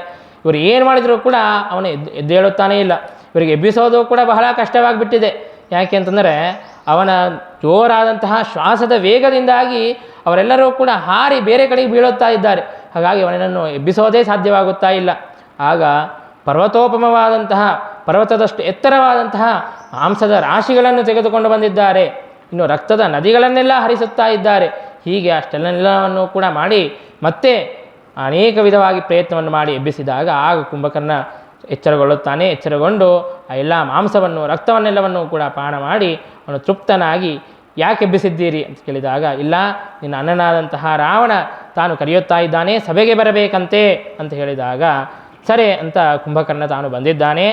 ಆಗ ರಾವಣ ತಾನು ಹೇಳುತ್ತಾನೆ, ನೋಡು, ನೀನು ಬದುಕಿರುವಾಗಲೇ ನಾನೊಬ್ಬ ಮನುಷ್ಯನ ಕೈಯಲ್ಲಿ, ಒಬ್ಬ ಸಾಮಾನ್ಯ ನರನ ಕೈಯಲ್ಲಿ ನಾನು ಸೋತು ಹೋಗಿದ್ದೇನೆ, ನೀನೇ ನನಗೆ ರಕ್ಷಣೆಯನ್ನು ಮಾಡಬೇಕು ಅಂತ ಕೇಳಿದಾಗ ಆಗ ಕುಂಭಕರ್ಣ ಹೇಳುತ್ತಾನೆ, ಏನಾಗಿದೆ ಅಂತ ಅನ್ನೋದು ಅದೆಲ್ಲ ತಿಳಿದುಕೊಂಡು ಹೇಳುತ್ತಾನೆ, ನೀನೇನು ರಾಮನ ಜೊತೆಗೆ ವಿರೋಧವನ್ನು ಮಾಡಿದ್ಯೋ ಇದು ಬಹಳ ತಪ್ಪನ್ನು ಮಾಡಿದ್ದೀಯಾ. ಯಾಕೆಂತಂದರೆ ರಾಮನ ಜೊತೆಗೆ ವಿರೋಧವನ್ನು ರಾಮ ಹೇಗೋ ಮಾಡಿ ನಮಗಿಂತಲೂ ಕೂಡ ಬಲಿಷ್ಠನಾಗಿದ್ದಾನೆ. ಹಾಗಾಗಿ ಅಂತಹ ಬಲಿಷ್ಠರ ಜೊತೆಗೆ ನಾವು ವಿರೋಧವನ್ನು ಮಾಡಬಾರದು. ಹಾಗಾಗಿ ವಿರೋಧವನ್ನು ಯಾಕೆ ಮಾಡಿದ್ಯಾ ಎಂಬುದಾಗಿ ನೀನು ಮಾಡಿದ್ದು ದೊಡ್ಡ ಅಪರಾಧ.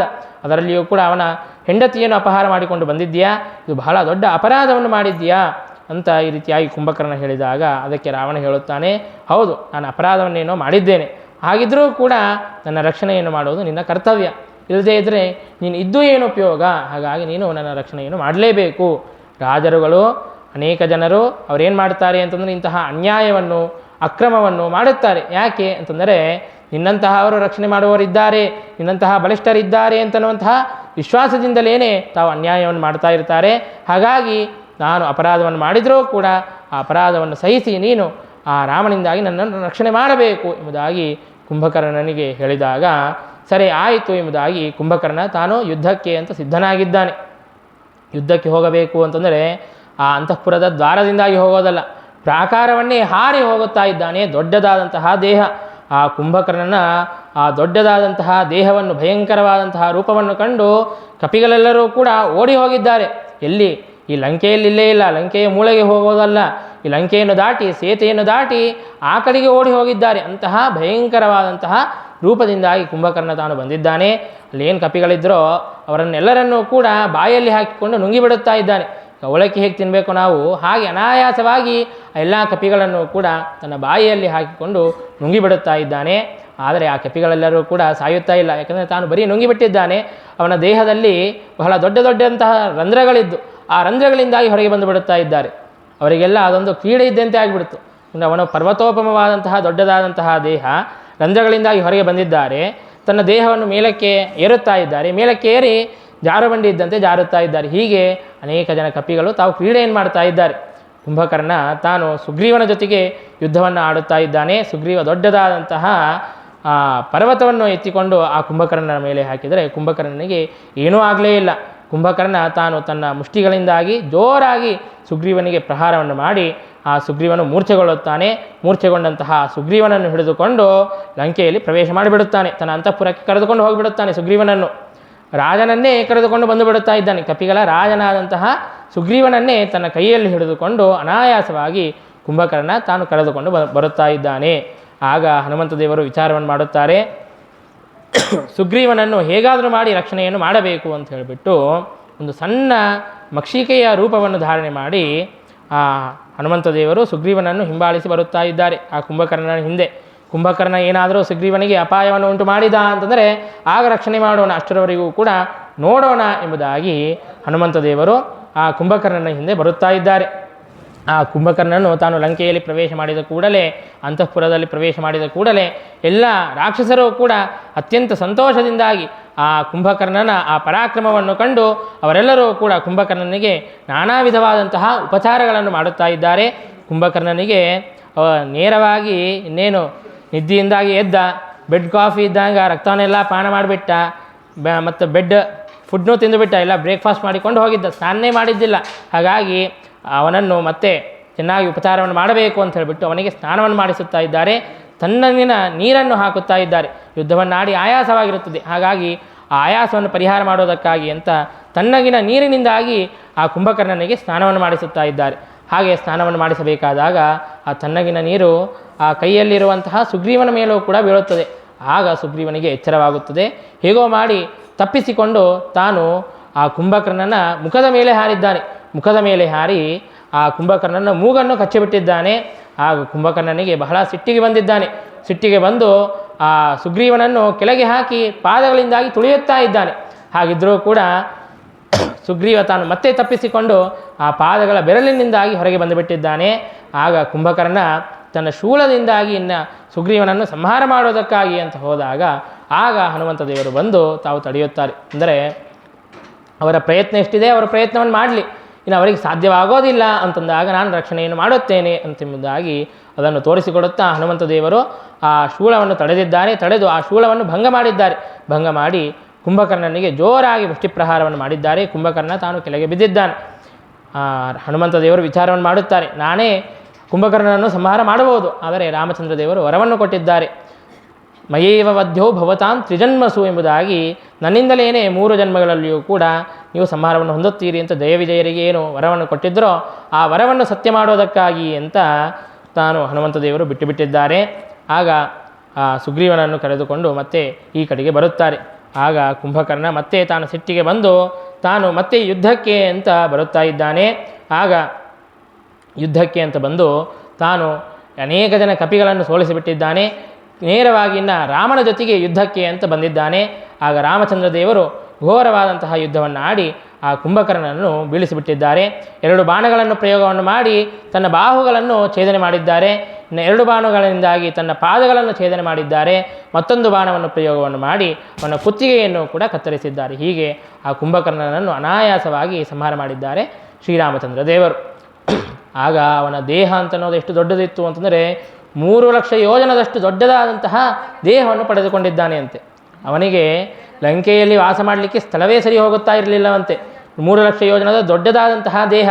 ಹಾಗಿದ್ರೂ ಕೂಡ ಲಂಕೆಯಲ್ಲಿ ವಾಸ ಮಾಡಬೇಕು ಅಂತನ್ನೋದಕ್ಕಾಗಿ ತನ್ನ ದೇಹವನ್ನು ಸಂಕೋಚ ಮಾಡಿಕೊಂಡು ತಾನು ಇದ್ದನಂತೆ.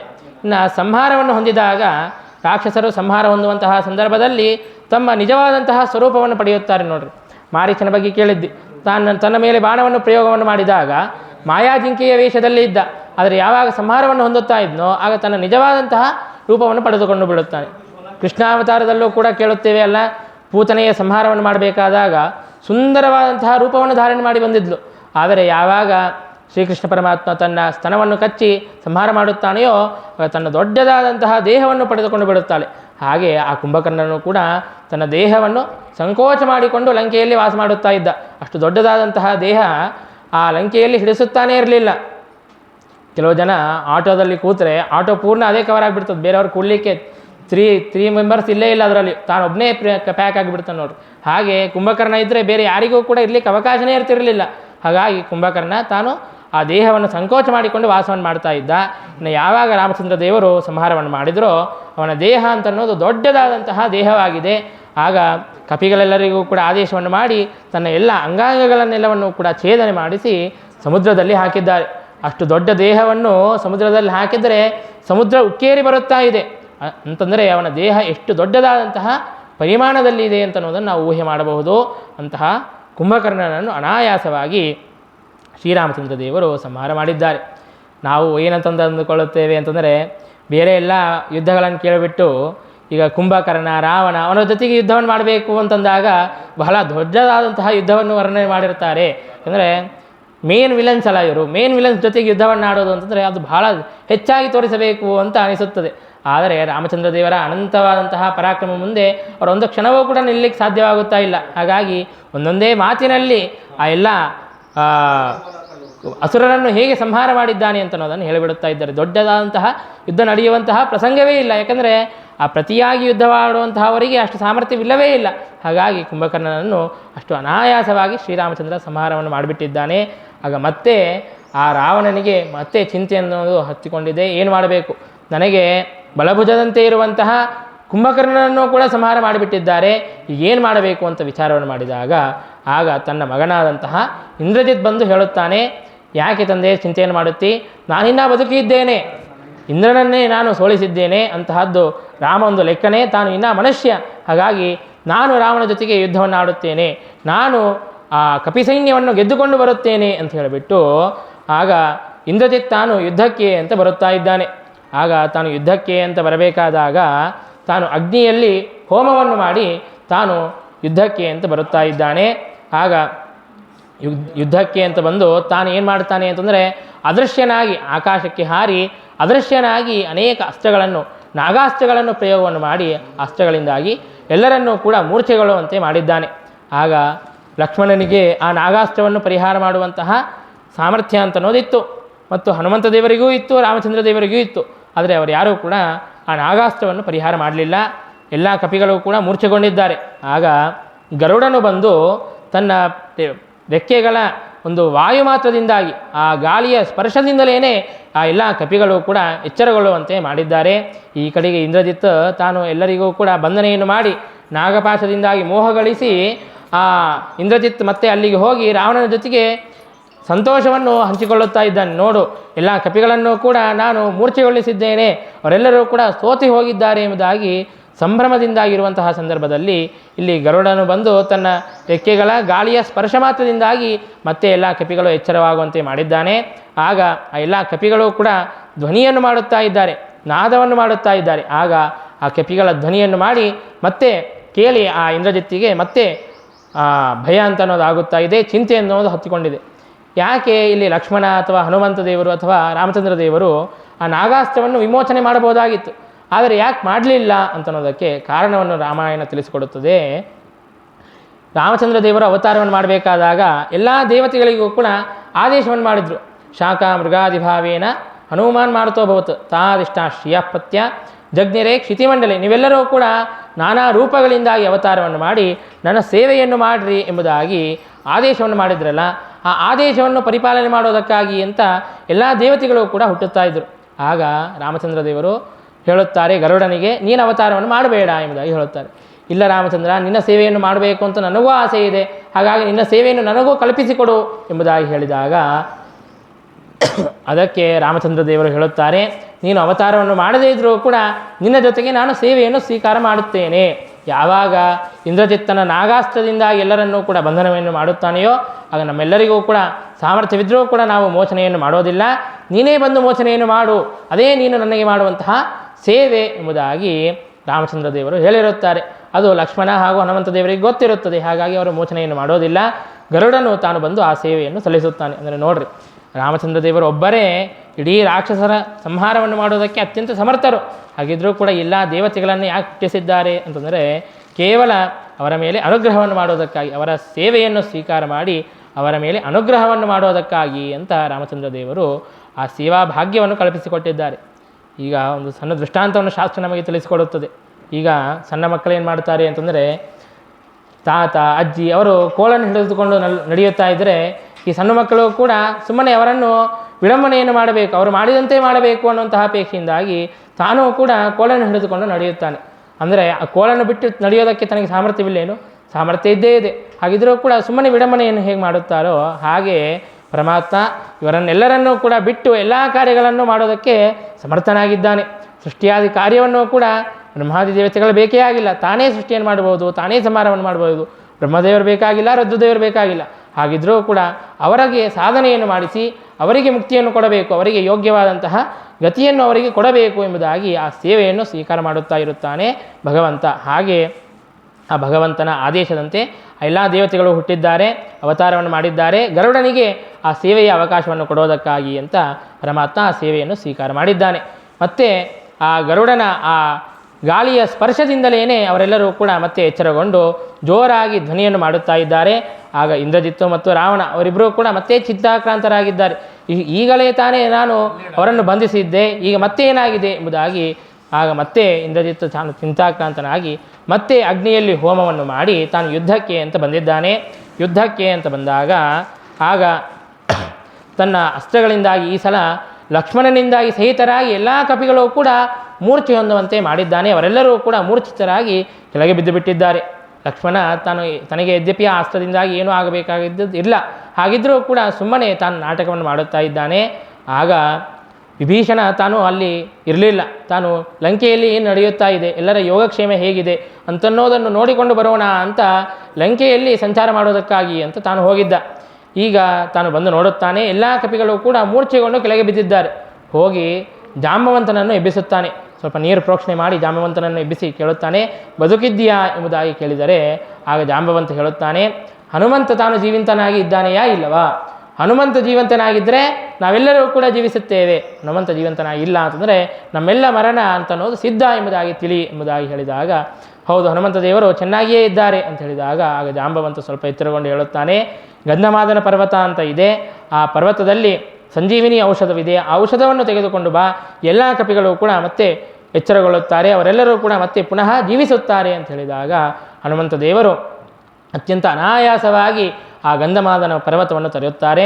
ಪ್ರಾಕ್ ಪಂಚಾಶತ್ಸಹಸ್ರೇತ್ ವ್ಯವಹಿತಂ ಅಮಿತಂ ಯೋಜನೈ ಪರ್ವತಂತ್ವಂ ಯಾವತ್ ಸಂಜೀವನಾದ್ಯೌಷಧ ನಿಧಿ ಮಧಿಕ ಪ್ರಾಣಲಂಕಾ ಮನೈಷೀಹಿ ಅದ್ರಾಕ್ಷಿ ದುತ್ಪತಂತಂ ಕಪಿ ಇತಿ ತತ ಉತ ಗಿರಿಮುತ್ ಪಾಠಯಂತಂ ಗೃಹೀತ್ವಾ ಯಾಂತಂಖೇ ರಾಘವಾಂಗ್ರೋ ಪ್ರಣತಮಪಿತದೈ ಕಕ್ಷಣೇತ್ವಾಂ ಹಿಲೋಕಃ. ಒಂದೇ ಕ್ಷಣದಲ್ಲಿ ಎಲ್ಲ ಕಾರ್ಯವನ್ನು ಕೂಡ ಮಾಡುತ್ತಾರೆ, ಒಂದೇ ಕ್ಷಣದಲ್ಲಿ ಅಲ್ಲಿಗೆ ಹಾರುತ್ತಾರೆ. ಇಡೀ ಪರ್ವತವನ್ನೇ, ಅಲ್ಲಿ ಪರ್ವತಕ್ಕೆ ಹೋದಾಗ ಅಲ್ಲಿ 4 ವಿಧವಾದಂತಹ ಔಷಧಗಳಿದ್ದು, ಸಂಜೀವನಿ ಔಷಧ ಅಂತನ್ನೋದು ಯಾವುದು ಅಂತನ್ನೋದು ಹನುಮಂತ ದೇವರಿಗೆ ಗೊತ್ತಿತ್ತು. ಹಾಗಿದ್ದರೂ ಕೂಡ ಆ ಔಷಧಗಳು ಪರೀಕ್ಷೆಯನ್ನು ಮಾಡುತ್ತವೆ ಅಂತೆ. ಹನುಮಂತ ದೇವರಿಗೆ ಗೊತ್ತಾಗತ್ತೋ ಇಲ್ಲೋ ಎಂಬುದಾಗಿ ಅಂತರ್ಧಾನವನ್ನು ಹೊಂದೋಣ ಅಂತ ಅವೆಲ್ಲವೂ ಕೂಡ ಬಚ್ಚಿಟ್ಟುಕೊಳ್ಳುತ್ತವೆ ಅಂತೆ. ಆಗ ಹನುಮಂತ ದೇವರಿಗೆ ಸಿಟ್ಟು ಬರುತ್ತದೆ ಅಂತೆ, ರಾಮನ ಕಾರ್ಯವನ್ನು ಮಾಡೋದಕ್ಕೆ ಅಂತ ಬಂದರೆ ನೀವು ಹೀಗೆ ಮಾಡುತ್ತೀರಾ ಅಂತ ಹೇಳಿಬಿಟ್ಟು ಇಡೀ ಪರ್ವತವನ್ನೇ ಎತ್ತಿಕೊಂಡು ಬರುತ್ತಾರೆ. ಒಂದೇ ಕ್ಷಣದಲ್ಲಿ ಆ ಪರ್ವತವನ್ನು ಎತ್ತಿಕೊಂಡು ಬರುತ್ತಾರೆ. ಭಗವಂತನ ಪಾದಾರವಿಂದಗಳಿಗೆ ನಮಸ್ಕಾರವನ್ನು ಮಾಡಿ ಮತ್ತೆ ಇಲ್ಲಿಂದಲೇ ಕ್ಷಿಪ್ತಃ ಪಶ್ಚಾಚ್ಚಲೀಲಂ ಶತಮುತುಳಮತೆ ಯೋಜನಾನಾಂ ಉಚ್ಚಸ್ತಾವದ್ ವಿಸ್ತಾರವಾಂಶ ಪಿಪಲಲವೈವ ವ್ಯಗ್ರಬುದ್ಧ್ಯಾತ್ವಯಾತಃ. ಒಂದು ಸಣ್ಣ ಕಲ್ಲನ್ನು ಹೇಗೆ ಎಸೆಯಬೇಕೋ ಹಾಗೆ ಪರ್ವತವನ್ನು ಇಲ್ಲೇ ಲಂಕೆಯಿಂದಲೇ ಅಲ್ಲಿಗೆ ಎಸೆದಿದ್ದಾರೆ. ಎಸೆದರೆ ಅದು ಸರಿಯಾಗಿ ಅಲ್ಲಿ ಹೋಗಿ ಕೂತಿದ್ದೆ, ಅಲ್ಲಿ ಏನು ಛೇದನೆ ಮಾಡಿಕೊಂಡು ತಂದಿದ್ದಾರೆ ಅಂತ ಯಾರಿಗೂ ಕೂಡ ಅನಿಸೇ ಇರಬಾರದು. ಹಾಗೆ ಆ ಲಂಕೆಯಲ್ಲೇನೇ ಇದ್ದುಕೊಂಡು ಆ ಪರ್ವತವನ್ನು ಎಸೆದಿದ್ದಾರೆ. ಹೀಗೆ ತಮ್ಮ ದಿವ್ಯವಾದಂತಹ ಅದ್ಭುತವಾದಂತಹ ಪರಾಕ್ರಮವನ್ನು ತೋರಿದ್ದಾರೆ. ಆ ಗಂಧಮಾದನ ಪರ್ವತದ ಗಂಧದಿಂದಾಗಿ ಎಲ್ಲ ಕಪಿಗಳು ಕೂಡ ಮತ್ತೆ ಎಚ್ಚರಗೊಂಡಿದ್ದಾರೆ. ಲಕ್ಷ್ಮಣನು ಕೂಡ ತಾನು ಎಚ್ಚರಗೊಂಡಿದ್ದಾನೆ.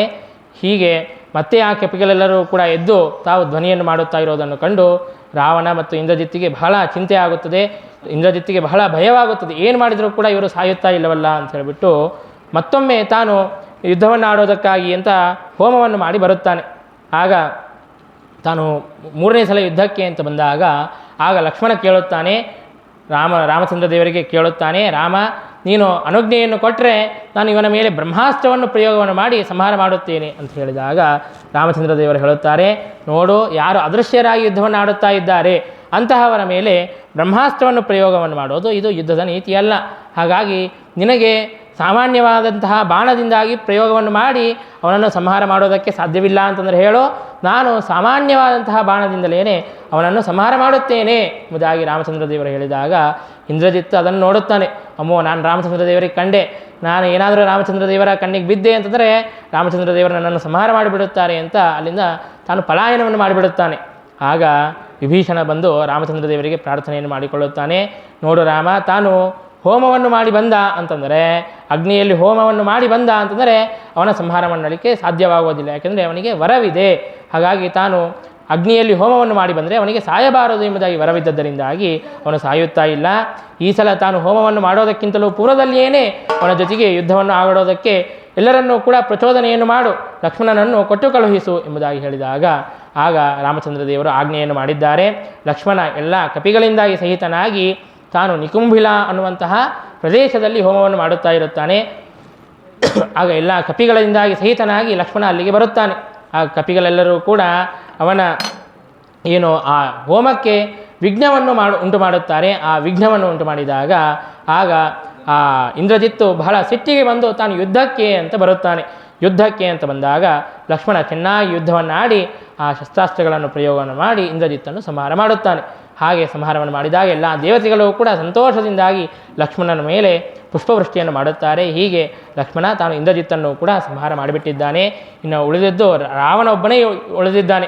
ಕುಂಭಕರ್ಣನ ಸಂಹಾರವಾಯಿತು, ಇಂದ್ರಜಿತ್ತಿನ ಸಂಹಾರವಾಯಿತು, ಇನ್ನೇನು ಬೇರೆ ಬೇರೆ ದೊಡ್ಡ ದೊಡ್ಡ ರಾಕ್ಷಸರು ಅಸುರರು ಅಂತಿದ್ದರು, ಅವರೆಲ್ಲರ ಸಂಹಾರವೂ ಕೂಡ ಆಗಿದೆ. ಕೊನೆಗೆ ರಾವಣ ತಾನು ಯುದ್ಧಕ್ಕೆ ಅಂತ ಬಂದಿದ್ದಾನೆ. ತನ್ನ ದೊಡ್ಡದಾದಂತಹ ಸೈನ್ಯ, ಆ ಸೈನ್ಯದಿಂದಾಗಿ ಸಹಿತನಾಗಿ ಯುದ್ಧಕ್ಕೆ ಬಂದರೆ ಎಷ್ಟು ದೊಡ್ಡದಾದಂತಹ ಸೈನ್ಯ ಅಂತಂದರೆ ಪ್ರಳಯೋದಕಕ್ಕೆ ಸಮಾನವಾದಂತಹ, ಪ್ರಳಯ ಕಾಲದ ಸಮುದ್ರ ಎಷ್ಟು ದೀರ್ಘವಾಗಿರಬೇಕೋ ಅಂತಹ ದೊಡ್ಡದಾದಂತಹ ಸೈನ್ಯವನ್ನು ಹಾಕಿಕೊಂಡು ತಾನು ಯುದ್ಧಕ್ಕೆ ಅಂತ ಬರುತ್ತಾ ಇದ್ದಾನೆ. ರಾಮಚಂದ್ರ ದೇವರು ಆ ಎಲ್ಲ ರಾಕ್ಷಸರ ಸೈನ್ಯವನ್ನು ಅನಾಯಾಸವಾಗಿ ಸಂಹಾರ ಮಾಡಿಬಿಡುತ್ತಾ ಇದ್ದಾರೆ. ಆಗ ರಾವಣ ತಾನು ಪುಷ್ಪಕ ವಿಮಾನದಲ್ಲಿ ಕುಳಿತುಕೊಂಡು ತಾನು ಯುದ್ಧಕ್ಕೆ ಅಂತ ಬರುತ್ತಾ ಇದ್ದಾನೆ. ಆಗ ಇಂದ್ರನು ನೋಡುತ್ತಾನೆ, ತಾನು ಪುಷ್ಪಕ ವಿಮಾನದಲ್ಲಿ ಇರಬೇಕಾದರೆ ರಾಮಚಂದ್ರ ದೇವರು ಕೂಡ ದಿವ್ಯವಾದಂತಹ ರಥ ಬೇಕು ಎಂಬುದಾಗಿ ಇಂದ್ರ ತನ್ನ ರಥವನ್ನು ಕೊಟ್ಟು ಕಳುಹಿಸುತ್ತಾನೆ. ಆಗ ಆ ರಥದಲ್ಲಿ ಕುಳಿತುಕೊಂಡು ರಾಮಚಂದ್ರ ದೇವರು ಘೋರವಾದಂತಹ ಯುದ್ಧವನ್ನು ಆಡುತ್ತಾರೆ.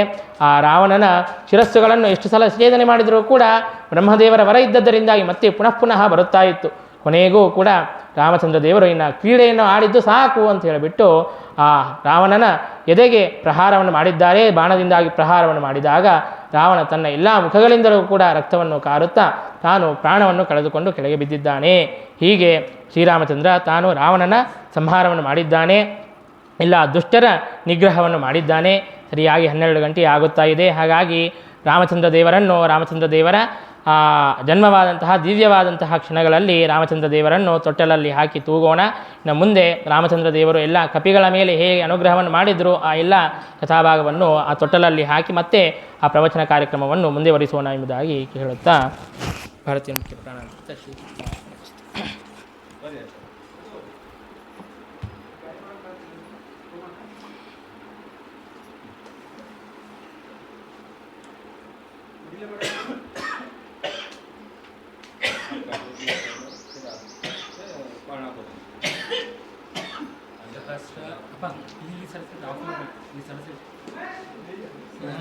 शीर्षा पुरुषस्य विश्वतो वृत्वात्यातिष्ठद्दशाङ्गुलम् पुरुषैवेदं सर्वं यद्भूतं यच्च भव्यम् उदामृतत्वस्येषानो यदन्येनाधिरोहति एषा वाहनस्य महिमातोऽध्यायां पुरुषः पादोऽस्य विश्वाः भूतानि त्रिपादस्यामृतं दिवि द्विपादोत उदैत् पुरुषः पादोऽस्येह भावस्तुनः ततो विश्वं व्यक्तावत्साचरालफले अभि तस्मात् विराजायत विराजो अधिपुरुषः सजातो अत्यादित्यस पश्चात् भूमिमथो पुनः यत्पुरुषेण अभिषा देवा निगमतन्वत वसन्तो अस्यासि राज्यं ग्रीष्मयुग्नश्चरस्कविः संयज्ञं बलिः प्रोक्षन् पुरुषं जातमग्रसः तेन देवा आयुधन्त साध्याः तस्माद्यज्ञात् सर्वभूतमस्मानि जग्निरे छन्दांसि जग्निरे तस्माद्यस्तस्मादजायत तस्मादश्वाजायन्त एतेजो मया जातः गावो जग्निरे तस्माच्चाजायः यत्पुरुषं यदा दुःखसिद्धाव्याकल्पेन मुखं किमस्य गौः कावूरोपादाः ब्राह्मणस्य मुखामासे गौराजन्यकृतः पुरोहितस्य जैषप्पराशुरोजायत चन्द्रामनासो जातश्चक्षो सूर्यो जायत मुखादिन्द्रश्चाग्निश्च प्राणान्तराजायत आभ्यासीदन्तरिक्षं श्रेष्ठोत्तमावर्तत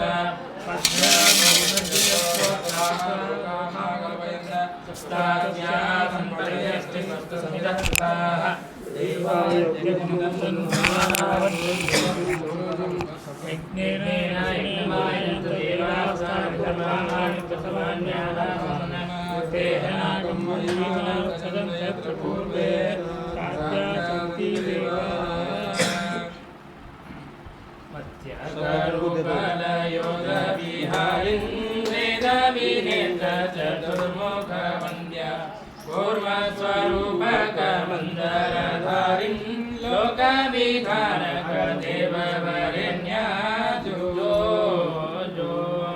सुकररूपक दानवशत्रो भूमिविधारक यज्ञवरक देवानृसिंह हिरण्यक शत्रो सर्वभयान्तक देवता बन्धो वामन वामन मानवे वैशा दैत्यवरान्तक कारणरूप कामभृगुद्वः सुजितदीप्ते शक्तकुलान्तक शम्भुवरेण्या राघव राघव राक्षस शत्रो मारुति वल्लभ जानकी गात देवकी नन्दन सुन्दर रूप रुक्मिणी वल्लभ पाण्डव बन्धो जो देवकी नन्दन नन्द कुमार वृन्दावनाञ्चन गोकुल चन्द्र कंदवराजन सुन्दर रूप नन्दित गोकुल वन्दित पादा जो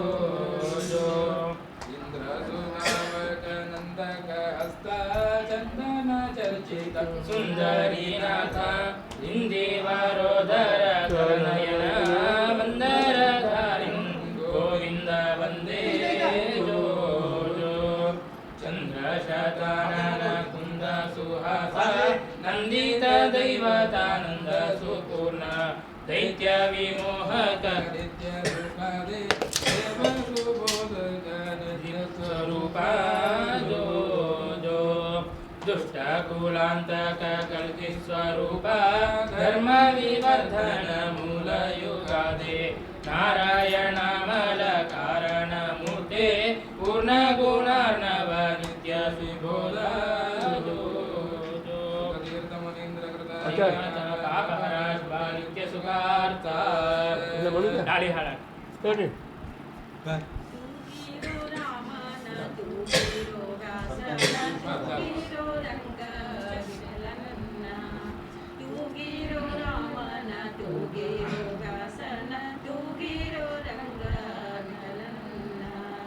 ಕಾಲಲ್ಲಿ ನಿರ್ಗಜ್ಜೆಡಲೆ ಕೊಂದೊಂದುಗೆ ಲೋಲಾಕ್ಷಿ ಸೀತೆಯ ನಾಡಿದವನ ಲೋಲ ರಾಮ ಪಂಚವೇದ ವ್ಯಾಸನಾಗಿ ಕಲಿಯುಗದಲ್ಲಿ ಮಲ್ಲ ಮುನಿಗೊಲಿದವನ ತೂಗಿರೋ ರಾಮನ ತೂಗಿರೋ ವ್ಯಾಸನ ತೂಗಿರೋ ರಂಗನ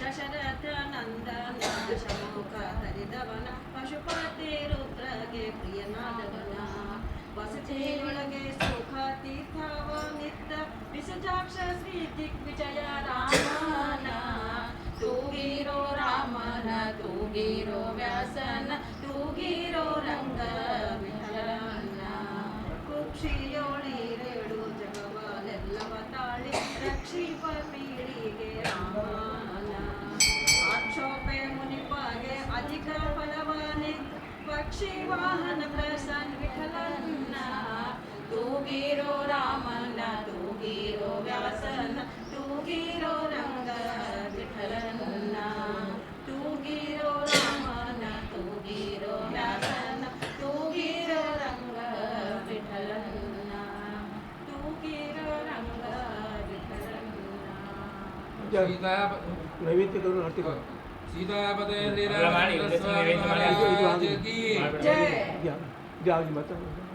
ಮತ್ತು ನೈವೇದ್ಯ ಹಾಕೋದೇನು ಅಷ್ಟೇ ತೆಂಗಿನಕಾಯಿ ಮತ್ತು ಇಷ್ಟೇ ಪಾಡಿ ಪೇರ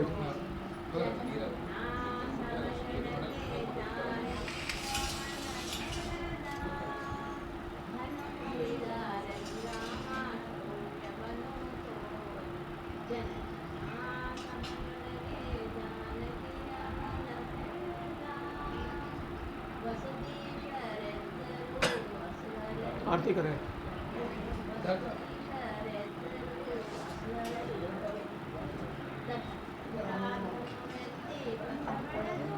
ಆರತಿ ಮಾಡೋದು ಕೊಡು ಮೈಕ್ ಬಂದ್ ಮಾಡು ಅಂಕತಿಗೆ रोजे आरती तेरे ಆರತಿ ಕೊಡು ಇನ್ನದಾರಂಗ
ಸ್ವಲ್ಪ ಸೈಡಿಗೆ ಇಟ್ಬಿಟ್ಟು ಜಯ ಪಡೆದು ನಿಂತಿದ್ದನು ಪುರಂದರ ವಿಠಲ ಜಯ ಪಡೆದು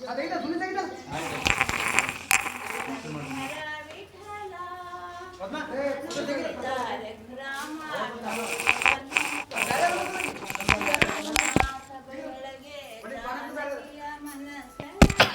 ಗವರ್ಮೆಂಟ್ ಕಾರ್ಡ್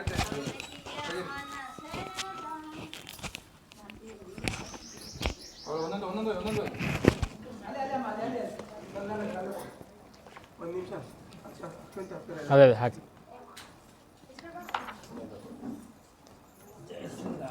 राजा रामचंद्र राम लक्ष्मण जय बोलो हनुमान की।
ಎಲ್ಲರೂ ಮಾತಾಡ್ತಿದ್ದೆ ಏರ್ಸಿರಾ ಏರ್ಸಿದ್ರೆ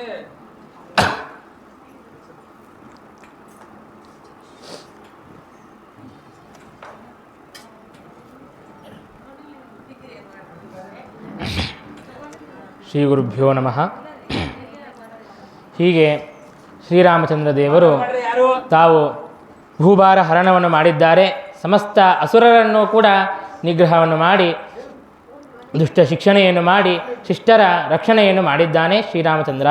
ಹೀಗೆ ಯಾವಾಗ ನಮಗೆ ದುಷ್ಟರಿಂದಾಗಿ ಪೀಡೆ ಅಂತನ್ನೋದುಂಟಾಗುತ್ತದೆಯೋ ಹಾಗೆ ಪ್ರತಿಯೊಂದು ಸಂದರ್ಭದಲ್ಲಿಯೂ ಕೂಡ ಭಗವಂತ ಹೀಗೆ ಬಂದು ತಾನು ರಕ್ಷಣೆಯನ್ನು ಮಾಡುತ್ತಾ ಇರುತ್ತಾನೆ. ಯದಾ ಯದಾ ಹಿ ಧರ್ಮಸ್ಯ ಜ್ಞಾನಿರ್ಭವತಿ ಭಾರತ ಅಭ್ಯುತ್ಥಾನಂ ಅಧರ್ಮಸ್ಯ ತದಾತ್ಮಾನಂ ಸೃಜಾಮ್ಯಹಂ ಎಂಬುದಾಗಿ ಶ್ರೀಕೃಷ್ಣ ಪರಮಾತ್ಮ ತಾನು ಗೀತೆಯಲ್ಲಿ ಹೇಳಿದಂತೆ ಶ್ರೀರಾಮಚಂದ್ರ ಭಗವಂತ ತಾನು ಅವತಾರವನ್ನು ಮಾಡಿ ರಾವಣ ಕುಂಭಕರ್ಣಾದಿ ಸಮಸ್ತ ರಾಕ್ಷಸರನ್ನು ಕೂಡ ಸಂಹಾರವನ್ನು ಮಾಡಿದ್ದಾನೆ. ಹೀಗೆ ರಾವಣನನ್ನು ಸಂಹಾರ ಮಾಡಿದರೆ ಬ್ರಹ್ಮಾದಿ ದೇವತೆಗಳೆಲ್ಲ ಕೂಡ ಬಂದು ಪುಷ್ಪವೃಷ್ಟಿಯನ್ನು ಮಾಡುತ್ತಾ ಇದ್ದಾರೆ. ಭಗವಂತನ ದಿವ್ಯವಾದಂತಹ ಸ್ತೋತ್ರವನ್ನು ಮಾಡುತ್ತಾ ಇದ್ದಾರೆ. ಬ್ರಹ್ಮದೇವರು ಹೇಳುತ್ತಾರೆ, ಯೇ ಯೇ ಚ ಮುಕ್ತಾಸ್ತ್ವತಯೇ ಚ ಬದ್ಧಾಃ ಸರ್ವೇ ತವೇ ಶೇಷವಶೇ ಸದೈವ ವಯಂ ಸದಾ ತ್ವದ್ಗುಣಪೂಗಮುಚ್ಚೈಃ ಸರ್ವೇ ವದಂತೋಪಿ ನ ಪಾರಗಾಮಿನಃ. ಮುಕ್ತರಾದಂತಹ ಯಾವ ಜೀವರಿದ್ದಾರೋ, ಬದ್ಧರಾದಂತಹ ಯಾವ ಜೀವರಿದ್ದಾರೋ ಅವರೆಲ್ಲರೂ ಕೂಡ ಪರಮಾತ್ಮ ಸದಾಕಾಲದಲ್ಲಿ ನಿನ್ನ ಅಧೀನರಾಗಿ ಇದ್ದಾರೆ.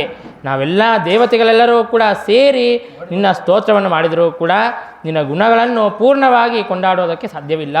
ಪೂರ್ಣವಾಗಿ ಸ್ತೋತ್ರವನ್ನು ಮಾಡುತ್ತೇವೆ, ಎಲ್ಲ ಗುಣಗಳನ್ನು ಹೇಳಿ ಮುಗಿಸುತ್ತೇವೆ ಎಂಬುದಾಗಿ ಹೇಳಲು ಸಾಧ್ಯವಿಲ್ಲ. ಅಂತಹ ಮಹಾಗುಣಗುಣವುಳ್ಳವನಾಗಿದ್ದಿ ನೀನು, ಅನಂತವಾದಂತಹ ಗುಣಪೂರ್ಣನಾಗಿದ್ದಿ ನೀನು. ನಿನ್ನ ಸಂಕಲ್ಪ ಮಾತ್ರದಿಂದಾಗಿ, ಇಚ್ಛೆ ಮಾತ್ರದಿಂದಾಗಿ ಇಡೀ ಜಗತ್ತಿನ ಸೃಷ್ಟಿಸ್ಥಿತಿ ಸಂಹಾರಾದಿಗಳನ್ನು ಮಾಡುವಂತಹ ಮಹಾ ಸಾಮರ್ಥ್ಯ ನಿನ್ನದು.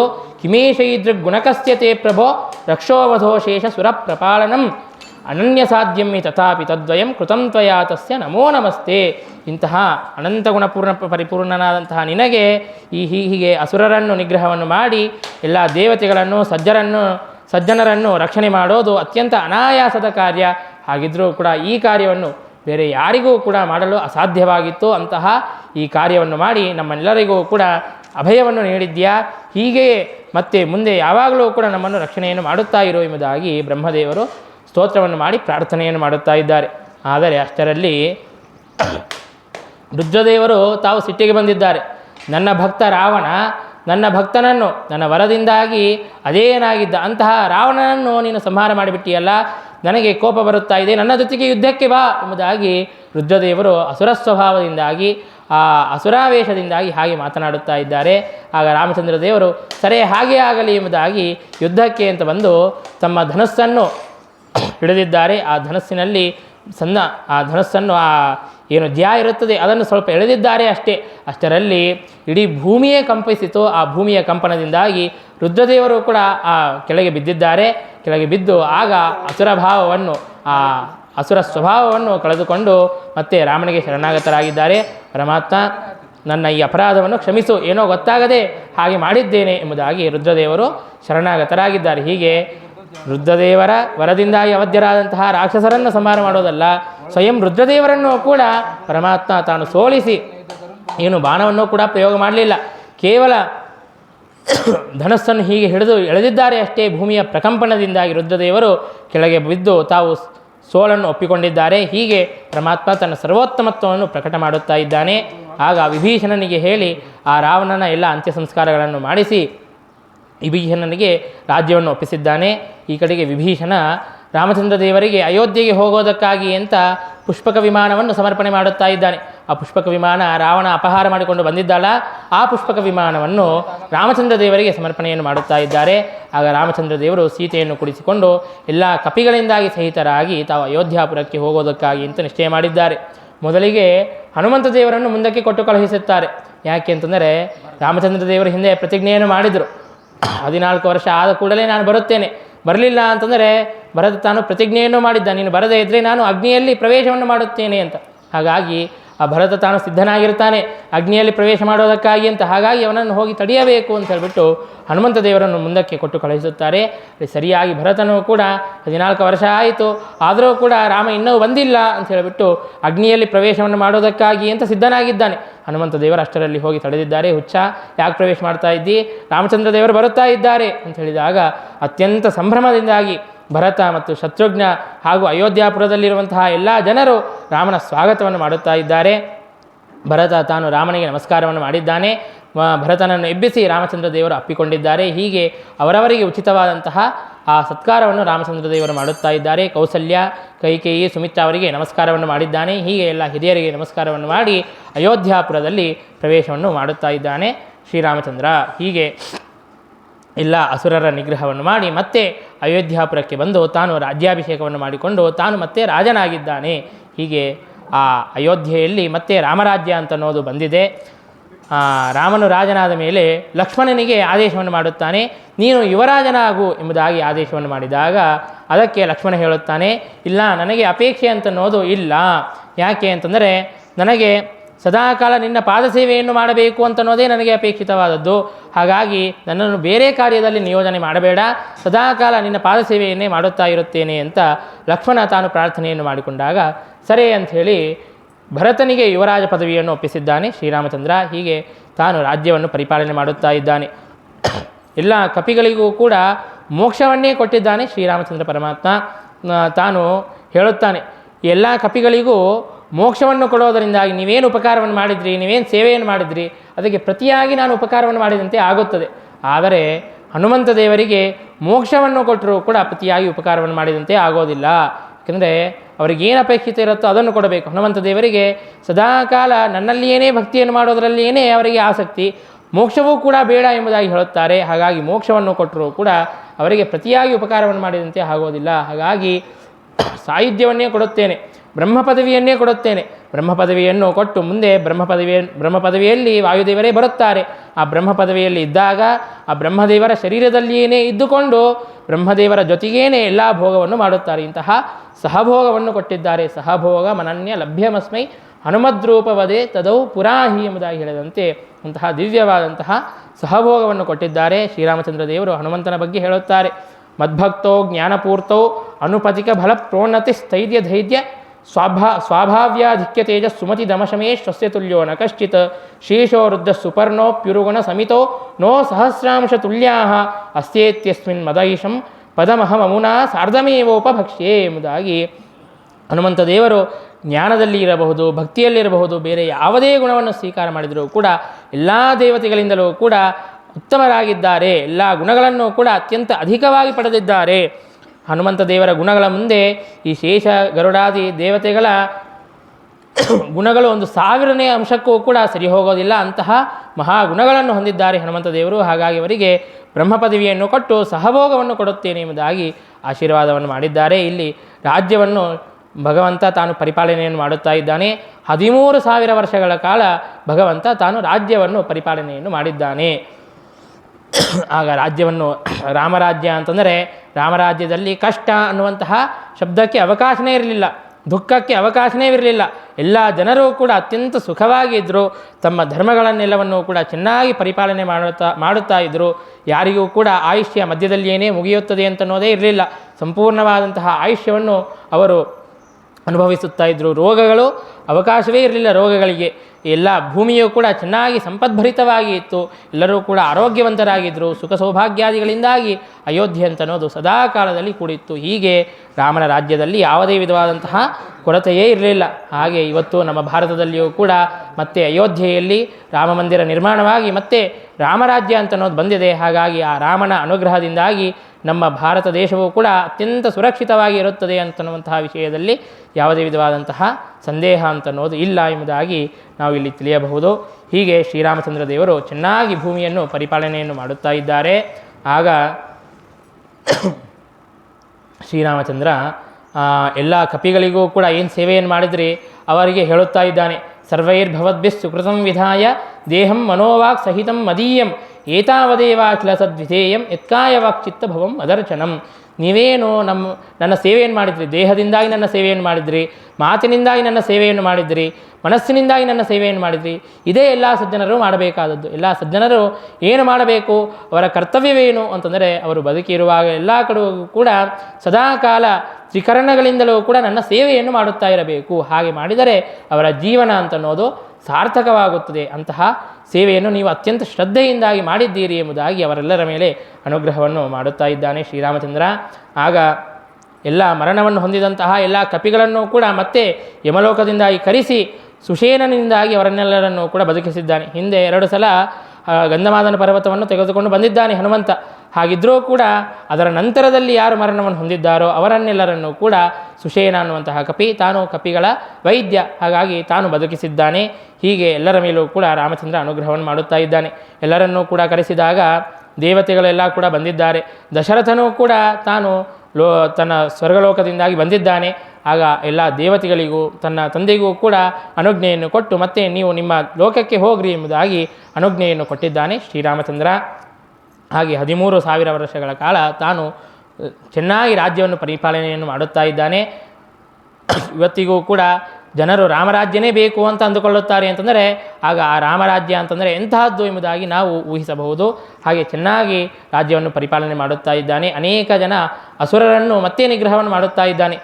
ಸುರಾನಕರು ಎಂಬುದಾಗಿ ಕೆಲವು ಜನ ದೈತ್ಯರಿದ್ದರು.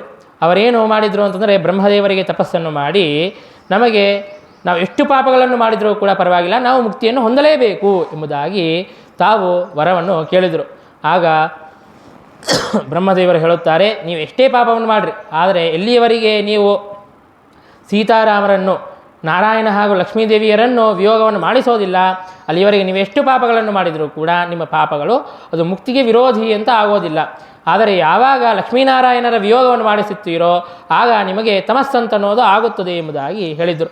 ಹಾಗಾಗಿ ಆ ಸುರಾನಕರಿಗೆ ತಮಸ್ಸನ್ನು ಕೊಡೋದಕ್ಕಾಗಿ ಅಂತ ಹೇಳಿಬಿಟ್ಟು ಸೀತಾರಾಮರು ಸದಾಕಾಲ ಅವರು ವಿಯೋಗವೇ ಇಲ್ಲದೇ ಇದ್ದರೂ ಕೂಡ ವಿಯೋಗವನ್ನು ಮತ್ತೆ ತೋರಿಸುತ್ತಾ ರಾಮಚಂದ್ರ ದೇವರು ಆ ಸುರಾನಕರು ಮಾತನಾಡಿಕೊಳ್ಳುತ್ತಾ ಇರುತ್ತಾರೆ. ರಾವಣನಿಂದಾಗಿ ಅಪಹೃತಲಾದಂತಹ ಸೀತೆಯನ್ನು ಶ್ರೀರಾಮಚಂದ್ರ ತಾನು ಕರೆದುಕೊಂಡು ಬಂದಿದ್ದಾನೆ. ಎಷ್ಟು ಸೀತೆಯ ಮೇಲೆ ತನಗೆ ಮೋಹ ಎಂಬುದಾಗಿ ಹೀಗೆ ಮಾತನಾಡಿಕೊಳ್ಳುತ್ತಾ ಇದ್ದಾರೆ. ಯದ್ಯಪಿ ಸೀತಾದೇವಿಗೆ ಅಗ್ನಿಪರೀಕ್ಷೆಯನ್ನು ಮಾಡಿಸಿದ್ದಾನೆ. ಅಗ್ನಿಪರೀಕ್ಷೆಯನ್ನು ಮಾಡಿಸಿ ಆ ಅಗ್ನಿಪರೀಕ್ಷೆಯ ನೆಪದಿಂದಾಗಿ ಕೈಲಾಸದಲ್ಲಿ ಏನು ಸೀತೆಯು ರುದ್ರದೇವರು ಹಾಗೂ ಪಾರ್ವತಿ ದೇವಿಯಿಂದಾಗಿ ಅರ್ಚಿತಲಾಗಿದ್ಲೋ ಆ ಸೀತಾದೇವಿಯನ್ನು ಕರೆದುಕೊಂಡು ಬಂದಿದ್ದಾನೆ. ಅಂದರೆ ಅಗ್ನಿಯಲ್ಲಿ ಈ ಸೀತಾಕೃತಿಯನ್ನು ಹಾಕಿದಾಗ 2 ಸೀತೆಯರು ಬರುತ್ತಾರೆ. ಆಗ ಯಾರು ಅಂತ ಕೇಳಿದಾಗ ಆಗ ನಿಜವಾದಂತಹ ಸೀತೆಯು ಕೈಲಾಸದಿಂದಾಗಿ ಬಂದಿದ್ದಾಳೆ ಅಂತನ್ನೋದು ನಮಗೆ ಗೊತ್ತಾಗುತ್ತದೆ. ಹಾಗೆ ಸೀತಾದೇವಿಯ ಶುದ್ಧಿಯನ್ನು ಪರೀಕ್ಷೆ ಮಾಡಿದ ಮೇಲೂ ಕೂಡ ಆ ಸುರಾನಕರು ಹಾಗೆ ಮಾತನಾಡಿದಾಗ ಅವರಿಗೆ ತಮಸ್ಸನ್ನು ಕೊಡೋದಕ್ಕಾಗಿ ಅಂತ ಶ್ರೀರಾಮಚಂದ್ರ ದೇವರು ಸೀತಾದೇವಿಯನ್ನು ವಾಲ್ಮೀಕಿ ಋಷಿಗಳ ಆಶ್ರಮಕ್ಕೆ ಕೊಟ್ಟು ಕಳುಹಿಸಿದ್ದಾರೆ. ಅಲ್ಲಿ ಸೀತಾದೇವಿಯು ಕುಶ ಹಾಗೂ ಲವ, ಇಂದ್ರ ಹಾಗೂ ಅಗ್ನಿಯರ ಅವತಾರರಾದಂತಹ ಕುಶಲವರನ್ನು ತಾನು ಮಕ್ಕಳಾಗಿ ಪಡೆಯುತ್ತಾಳೆ. ಹಾಗೆ ಮತ್ತೆ ಶ್ರೀರಾಮಚಂದ್ರ ತಾನು ಯಾಗವನ್ನು ಮಾಡಬೇಕು ಅಂತ ಅಂದುಕೊಂಡಾಗ ಪತ್ನಿ ಇಲ್ಲದೆ ಯಾಗವನ್ನು ಮಾಡುವಂತೆ ಇಲ್ಲ. ಹಾಗಾಗಿ ತಾನು ಸುವರ್ಣಮಯವಾದಂತಹ ಪ್ರತಿಮೆಯನ್ನು ಮಾಡಿ ತಾನು ಆ ಯಾಗವನ್ನು ಮಾಡುತ್ತಾ ಇದ್ದ. ಯಾಗವನ್ನು ಮಾಡುವಂತಹ ಸಂದರ್ಭದಲ್ಲಿ ಅಲ್ಲಿ ಸೀತಾದೇವಿ ಪ್ರಕಟಲಾಗುತ್ತಾಳೆ. ಪ್ರಕಟಲಾಗಿ ತಾನು ಹೇಳುತ್ತಾಳೆ, ನಾನು ಏನೂ ಪಾಪವನ್ನು ಮಾಡದೇ ಇದ್ದರೆ ನನಗೆ ಅಂತಂದರೆ ರಾವಣನ ಹತ್ತಿರ ಹೋದಾಗ ನನ್ನಿಂದ ಏನೂ ಅಪರಾಧ ನಡೆದಿಲ್ಲ ಅಂತಂದರೆ ಆಗ ಭೂಮಿಯು ನನಗೆ ಅವಕಾಶವನ್ನು ಕೊಡಲಿ ಎಂಬುದಾಗಿ ಪ್ರಾರ್ಥನೆಯನ್ನು ಮಾಡಿದಾಗ ಭೂಮಿ ಸೀಲಿ ಆ ಭೂಮಿಯು ಸೀತಾದೇವಿಗೆ ಅವಕಾಶವನ್ನು ಕೊಡುತ್ತದೆ. ಆಗ ಭೂಮಿಯಲ್ಲಿ ಸೀತಾದೇವಿಯು ಪ್ರವೇಶವನ್ನು ಮಾಡಿಬಿಡುತ್ತಾಳೆ. ಅಂದರೆ ಸೀತಾದೇವಿಯು ರಾಮಚಂದ್ರ ದೇವರಿಗೆ ದೃಶ್ಯಲಾಗಿ ಅನೇಕ ವರ್ಷಗಳ ಕಾಲ ಇದ್ದು ಅನಂತರದಲ್ಲಿ ಭೂಮಿಯ ಪ್ರವೇಶವನ್ನು ಮಾಡಿ ಅದೃಶ್ಯಲಾಗಿ ರಾಮಚಂದ್ರ ದೇವರ ಜೊತೆಗೆ ಇದ್ದು ತಾನು ಸುಖವನ್ನು ಅನುಭವಿಸಿದ್ದಾಳೆ. ಹೀಗೆ ಶ್ರೀರಾಮಚಂದ್ರ ತಾನು ರಾಜ್ಯವನ್ನು ಪರಿಪಾಲನೆಯನ್ನು ಮಾಡಿದ್ದಾನೆ. ರಾಜ್ಯವನ್ನು ಪರಿಪಾಲನೆ ಮಾಡುವಂತಹ ಸಂದರ್ಭದಲ್ಲಿ ಒಬ್ಬ ಶೂದ್ರ ತಾನು ತಪಸ್ಸನ್ನು ಮಾಡುತ್ತಾ ಇದ್ದಾನೆ. ಆ ಶೂದ್ರನನ್ನು ಶ್ರೀರಾಮಚಂದ್ರ ತಾನು ಸಂಹಾರ ಮಾಡಿಬಿಟ್ಟಿದ್ದಾನೆ. ಆಗ ಇದನ್ನು ತೆಗೆದುಕೊಂಡು ಅನೇಕ ಜನರು ಆಕ್ಷೇಪವನ್ನು ಮಾಡುತ್ತಾರೆ, ಶ್ರೀರಾಮಚಂದ್ರ ತಾನು ಜಾತಿ ವಿವಕ್ಷೆಯನ್ನು ಮಾಡುತ್ತಾನೆ ಅಂತ. ನಿಜವಾಗಿ ಅಲ್ಲಿ ರಾಮಾಯಣ ನಮಗೆ ತಿಳಿಸಿಕೊಡುತ್ತದೆ, ಆ ಶೂದ್ರನು ತಾನು ಒಬ್ಬ ಅಸುರ, ಜಂಘ ಅನ್ನುವಂತಹ ಒಬ್ಬ ಅಸುರ. ತಾನೇನು ಮಾಡಿರುತ್ತಾನೆ ಅಂತಂದರೆ, ತಾನು ರುದ್ರದೇವರ ಪದವಿಯನ್ನು ಪಡೆಯಬೇಕು ಅಂತ ಪಾರ್ವತೀ ದೇವಿಯಿಂದಾಗಿ ವರವನ್ನು ಪಡೆದುಕೊಂಡು ಆ ಪಾರ್ವತೀಪತಿಯಾಗಬೇಕು ಅಂತ ತಾನು ತಪಸ್ಸನ್ನು ಆಚರಣೆಯನ್ನು ಮಾಡುತ್ತಾ ಇರುತ್ತಾನೆ. ಹಾಗಾಗಿ ಅಂತಹ ದುಷ್ಟವಾದಂತಹ ಆ ಅಪೇಕ್ಷೆಯನ್ನು, ಆ ತಪಸ್ಸನ್ನು ಭಂಗ ಮಾಡೋದಕ್ಕಾಗಿ ಅಂತ ಶ್ರೀರಾಮಚಂದ್ರ ಆ ಶೂದ್ರನನ್ನು ಸಂಹಾರ ಮಾಡಿದ್ದಾನೆ. ಹೀಗೆ ಮತ್ತೊಂದು ಸಂದರ್ಭದಲ್ಲಿ ಶ್ವೇತ ಎಂಬುದಾಗಿ ಒಬ್ಬ ರಾಜ ತಾನು ಸ್ವರ್ಗಕ್ಕೆ ಹೋಗಿರುತ್ತಾನೆ. ಆದರೆ ಸ್ವರ್ಗಕ್ಕೆ ಹೋಗಿ ಅನೇಕ ಸುಖಗಳನ್ನು ಅನುಭವಿಸುತ್ತಾ ಇದ್ದರೂ ಕೂಡ ಆ ಶ್ವೇತನಿಗೆ ಸ್ವರ್ಗದ ಲೋಕದಲ್ಲಿ ತನಗೆ ಊಟಕ್ಕೆ ಗತಿ ಇರಲಿಲ್ಲ. ತನಗೆ ಊಟ ಒಂದು ಸಿಗುತ್ತಾ ಇರಲಿಲ್ಲ, ಬೇರೆ ಎಲ್ಲ ಸುಖಗಳು ಕೂಡ ಸಿಗುತ್ತಾ ಇತ್ತು. ಯಾಕೆ ಅಂತಂದರೆ ಶ್ವೇತ ತಾನೇನು ಮಾಡಿರುತ್ತಾನೆ ಅಂತಂದರೆ, ತಾನು ಜೀವಂತನಾಗಿರಬೇಕಾದಾಗ ಎಲ್ಲ ನಾನಾ ವಿಧವಾದಂತಹ ಸತ್ಕರ್ಮಗಳನ್ನು ಮಾಡಿರುತ್ತಾನೆ, ಯಜ್ಞಯಾಗಾದ ಎಲ್ಲ ಕರ್ಮಗಳನ್ನು ಕೂಡ ಮಾಡಿರುತ್ತಾನೆ. ಆದರೆ ಅನ್ನದಾನವನ್ನು ಮಾತ್ರ ಮಾಡಿರೋದಿಲ್ಲ, ಬ್ರಾಹ್ಮಣರಿಗೆ ಒಂದು ತುತ್ತು ಅನ್ನವನ್ನು ದಾನ ಮಾಡಿರೋದಿಲ್ಲ. ಹಾಗಾಗಿ ತನಗೆ ಸ್ವರ್ಗದಲ್ಲಿ ಅನ್ನವೇ ಸಿಗುತ್ತಾ ಇರೋದಿಲ್ಲ. ಆಗ ಮತ್ತು ನಾನು ಹೇಗೆ ಜೀವಿಸವಾಗಿ ಇರೋದು, ನನಗೆ ಏನೋ ಒಂದು ಆಹಾರ ಬೇಕಲ್ಲ ಅಂತ ಹೇಳಿದಾಗ ಆಗ ಬ್ರಹ್ಮದೇವರು ಹೇಳಿರುತ್ತಾರೆ, ನಿನ್ನ ದೇಹ ಅಂತ ಅನ್ನೋದು ಅಲ್ಲಿಯೇ ಬಿದ್ದಿದೆ, ಆ ದೇಹದಲ್ಲಿರುವಂತಹ ಮಾಂಸವನ್ನೇ ತಿಂದು ನೀನು ಉಪಜೀವನವನ್ನು ಮಾಡುತ್ತಾ ಇರು. ಎಲ್ಲಿಯವರೆಗೆ ಅಂತಂದರೆ ರಾಮಚಂದ್ರ ದೇವರು ಅವತಾರವನ್ನು ಮಾಡಿ ಬರುತ್ತಾರೆ. ಆಗ ರಾಮಚಂದ್ರ ದೇವರಿಗೆ ನೀನು ಪುಷ್ಪಮಾಲೆಯನ್ನು ಸಮರ್ಪಣೆಯನ್ನು ಮಾಡು. ಅಗಸ್ತ್ಯ ಋಷಿಗಳಿಗೆ ಆ ಪುಷ್ಪಮಾಲವನ್ನು ಕೊಟ್ಟು ಆ ಅಗಸ್ತ್ಯ ಋಷಿಗಳಿಂದಾಗಿ ಆ ಪುಷ್ಪಮಾಲೆಯನ್ನು ಸಮರ್ಪಣೆ ಮಾಡಿಸು. ಆಗ ನಿನಗೆ ಆ ಕ್ಷುಧೆ ಅಂತನ್ನೋದು, ಹಸಿವೆ ಅಂತನ್ನೋದು ಪರಿಹಾರವಾಗುತ್ತದೆ ಎಂಬುದಾಗಿ ಹೇಳಿರುತ್ತಾರೆ. ಅಂದರೆ ನೋಡ್ರಿ, ಅನ್ನದಾನವನ್ನು ಮಾಡದೇ ಇದ್ದರೆ ನಮಗೆ ಸ್ವರ್ಗದಲ್ಲಿ ಹೋದರೂ ಕೂಡ ಅನ್ನಕ್ಕೆ ಕೊರತೆ ಅಂತನ್ನೋದು ಆಗುತ್ತದೆ ಅಂತನ್ನೋದು ನಮಗೆ ರಾಮಾಯಣ ತಿಳಿಸಿಕೊಡುತ್ತದೆ. ಹಾಗೆ ತಾನು ಈಗ ರಾಮನಿಗೆ ಆಹಾರವನ್ನು ಸಮರ್ಪಣೆ ಮಾಡುವುದಕ್ಕಾಗಿ ಅಂತ ಅಗಸ್ತ್ಯ ಋಷಿಗಳ ಕೈಗೆ ತಾನು ಆಹಾರವನ್ನು ಕೊಟ್ಟಿದ್ದಾನೆ. ಅಗಸ್ತ್ಯ ಋಷಿಗಳು ಅದನ್ನು ಶ್ರೀರಾಮಚಂದ್ರನಿಗೆ ಸಮರ್ಪಣೆಯನ್ನು ಮಾಡಿದ್ದಾರೆ. ಯಾಕೆ ರಾಮಚಂದ್ರ ದೇವರ ಕೊರಳಲ್ಲಿ ತಾನು ಆಹಾರವನ್ನು ಹಾಕಲಿಲ್ಲ ಅಂತಂದರೆ ಅದಕ್ಕೆ ರಾಮಾಯಣ ನಮಗೆ ತಿಳಿಸಿಕೊಡುತ್ತದೆ. ತನಗೆ ಏನು ಅಪೇಕ್ಷೆ ಇತ್ತು ಅಂತಂದರೆ ಈ ಹಸಿವೆ ಪರಿಹಾರ ಆದರೆ ಸಾಕು ಎಂಬುದಾಗಿ ಅಷ್ಟೇ ಫಲವನ್ನು ಅಪೇಕ್ಷಿಸಿದ್ದ. ಆದರೆ ರಾಮಚಂದ್ರ ದೇವರ ಕೊರಳಲ್ಲಿ ಹಾರವನ್ನು ಹಾಕಿದರೆ ಬರೀ ಹಸಿವೆ ಪರಿಹಾರ ಆಗೋದಲ್ಲ, ಈ ಸಂಸಾರವೇ ಪರಿಹಾರವಾಗಿ ಮೋಕ್ಷವೆಂಬಂತಹ ಮಹಾಫಲ ಅಂತ ಅನ್ನೋದು ಲಭಿಸುತ್ತದೆ. ಆದರೆ ತನಗೆ ಅಪೇಕ್ಷೆ ಇದ್ದದ್ದು ಸಣ್ಣ ಫಲವನ್ನು ಅಪೇಕ್ಷಿಸುತ್ತಾ ಇದ್ದಾನೆ. ಹಾಗಾಗಿ ನೇರವಾಗಿ ಸಮರ್ಪಣೆಯನ್ನು ಮಾಡೋದು ಬೇಡ, ಅಗಸ್ತ್ಯ ಋಷಿಗಳ ದ್ವಾರ ಸಮರ್ಪಣೆಯನ್ನು ಮಾಡಲಿ ಎಂಬುದಾಗಿ ಶ್ರೀರಾಮಚಂದ್ರ ಅಗಸ್ತ್ಯ ಋಷಿಗಳ ದ್ವಾರ ಆ ಹಾರವನ್ನು ಸಮರ್ಪಣೆಯನ್ನು ಮಾಡಿದ್ದಾನೆ. ಅಂದರೆ ನಮಗೆ ತಿಳಿಸಿಕೊಡೋದೇನು ರಾಮಾಯಣ ಅಂತಂದರೆ, ಭಗವಂತನಿಗೆ ನಾವು ಸಣ್ಣ ಫಲವನ್ನಾಗಲಿ ಅಥವಾ ಸಣ್ಣ ಪುಷ್ಪವನ್ನಾಗಲಿ ಸಣ್ಣ ತುಳಸಿ ದಳವನ್ನಾಗಲಿ ಏನೇ ಆಗಲಿ ನಾವು ಭಕ್ತಿಯಿಂದಾಗಿ ಅರ್ಪಣೆಯನ್ನು ಮಾಡಿದರೆ ಭಗವಂತ ನಮಗೆ ಮೋಕ್ಷವೆಂಬಂತಹ ಮಹಾಫಲವನ್ನೇ ಕೊಡುತ್ತಾನೆ. ಹಾಗಾಗಿ ಅಂತಹ ದೊಡ್ಡ ಫಲವನ್ನು ವಂಚನೆ ಮಾಡಿಕೋಬೇಡ್ರಿ. ಇಂತಹ ಶ್ರೇಷ್ಠವಾದಂತಹ ಮನುಷ್ಯ ಜನ್ಮವನ್ನು ಹೊಂದಿದಾಗ ಭಗವಂತನ ಅರ್ಚನೆಯನ್ನು ಮಾಡಿ ಭಗವಂತನ ಅನುಗ್ರಹಕ್ಕೆ ಪಾತ್ರರಾಗ್ರಿ ಅಂತನ್ನೋದನ್ನು ನಮಗೆ ರಾಮಾಯಣ ಅಂತನ್ನೋದು ತಿಳಿಸಿಕೊಡುತ್ತಾ ಇದೆ. ಹೀಗೆ ನಾನಾ ವಿಧವಾದಂತಹ ಲೀಲೆಗಳನ್ನು ಪರಮಾತ್ಮ ತಾನು ತೋರುತ್ತಾ ಇದ್ದಾನೆ. ಆಗ ಎಲ್ಲ ದೇವತೆಗಳು ವಿಚಾರವನ್ನು ಮಾಡಿದರು. ನಮ್ಮೆಲ್ಲ ಲೋಕಗಳಿಗಿಂತಲೂ ಕೂಡ ಭೂಲೋಕವೇ ಅದು ಶ್ರೇಷ್ಠವಾದಂತೆ ಆಗಿಬಿಟ್ಟಿದೆ, ಅದೇ ನಮ್ಮ ಎಲ್ಲ ಲೋಕಗಳಿಗಿಂತಲೂ ಕೂಡ ಉತ್ತಮವಾಗಿಬಿಟ್ಟಿದೆ. ಶ್ರೀರಾಮಚಂದ್ರ ಹೀಗೆ ಇದ್ದ ಅಂತಂದರೆ ನಮ್ಮ ಲೋಕಗಳಿಗೆ ಬರಬೇಕು ಅಂತ ಯಾರೂ ಅಂದುಕೊಳ್ಳೋದಿಲ್ಲ, ಅವರು ಭೂಮಿಯಲ್ಲೇನೇ ಇದ್ದು ಬಿಡೋಣ ಅಂತ ಅಂದುಕೊಳ್ಳುತ್ತಾರೆ. ಹಾಗೆ ಆಗೋದು ಬೇಡ ಅಂತ ಹೇಳಿಬಿಟ್ಟು ಎಲ್ಲ ದೇವತೆಗಳು ಬ್ರಹ್ಮದೇವರನ್ನು ಕುರಿತು ಪ್ರಾರ್ಥನೆಯನ್ನು ಮಾಡಿದ್ದಾರೆ. ಭಗವಂತ ಇನ್ನು ಕಾರ್ಯ ಮುಗಿದಿದೆ, ಹಾಗಾಗಿ ಮತ್ತೆ ತನ್ನ ಲೋಕಕ್ಕೆ ವೈಕುಂಠಕ್ಕೆ ಬರುವಂತೆ ಪ್ರಾರ್ಥನೆಯನ್ನು ಮಾಡಬೇಕು ಅಂತ ಹೇಳಿದಾಗ ಬ್ರಹ್ಮದೇವರು ರುದ್ರದೇವರನ್ನು ಕೊಟ್ಟು ಕಳುಹಿಸಿದ್ದಾರೆ. ರುದ್ರದೇವರು ಬಂದು ರಾಮಚಂದ್ರ ದೇವರಿಗೆ ರಹಸ್ಯದಲ್ಲಿ ಏಕಾಂತದಲ್ಲಿ ತಾವು ಮಾತನಾಡುತ್ತಾ ಇದ್ದಾರೆ. ನೋಡು ಶ್ರೀರಾಮಚಂದ್ರ, ಎಲ್ಲ ದೇವತೆಗಳ ಅಪೇಕ್ಷೆ ಇದೆ, ನೀನು ಮತ್ತೆ ವೈಕುಂಠಕ್ಕೆ ಬರಬೇಕು ಎಂಬುದಾಗಿ ಎಲ್ಲ ದೇವತೆಗಳು ಕೂಡ ಪ್ರಾರ್ಥನೆಯನ್ನು ಮಾಡುತ್ತಾ ಇದ್ದಾರೆ. ಹಾಗಾಗಿ ನೀನು ತಿರುಗಿ ವೈಕುಂಠಕ್ಕೆ ಬರಬೇಕು ಎಂಬುದಾಗಿ ರುದ್ರದೇವರು ಪ್ರಾರ್ಥನೆಯನ್ನು ಮಾಡಿದ್ದಾರೆ. ಶ್ರೀರಾಮಚಂದ್ರ ದೇವರು ಕೂಡ ಸರಿ ಹಾಗೆ ಆಗಲಿ, ಅವಶ್ಯವಾಗಿಯೂ ಕೂಡ ಬರುತ್ತೇನೆ ಎಂಬುದಾಗಿ ಮಾತನ್ನು ಕೊಟ್ಟಿದ್ದಾರೆ. ಹೀಗೆ ರುದ್ರದೇವರ ಜೊತೆಗೆ ಏಕಾಂತದಲ್ಲಿ ಇರಬೇಕಾದಾಗ ರಾಮಚಂದ್ರ ದೇವರು ಲಕ್ಷ್ಮಣನಿಗೆ ಹೇಳಿರುತ್ತಾರೆ, ನೋಡು ಯಾರೂ ಕೂಡ ಒಳಗೆ ಬರದೇ ಇದ್ದಂತೆ ನೀನು ದ್ವಾರವನ್ನು ಕಾಯಿ, ಯಾರಾದರೂ ಈ ಏಕಾಂತದ ಸಂದರ್ಭದಲ್ಲಿ ಬಂದರು ಅಂತಂದರೆ ನಿನ್ನ ಶಿರಸ್ಸನ್ನೇ ಛೇದನೆಯನ್ನು ಮಾಡುತ್ತೇನೆ ಎಂಬುದಾಗಿ ರಾಮಚಂದ್ರ ದೇವರು ಹೇಳಿದ್ದಾರೆ.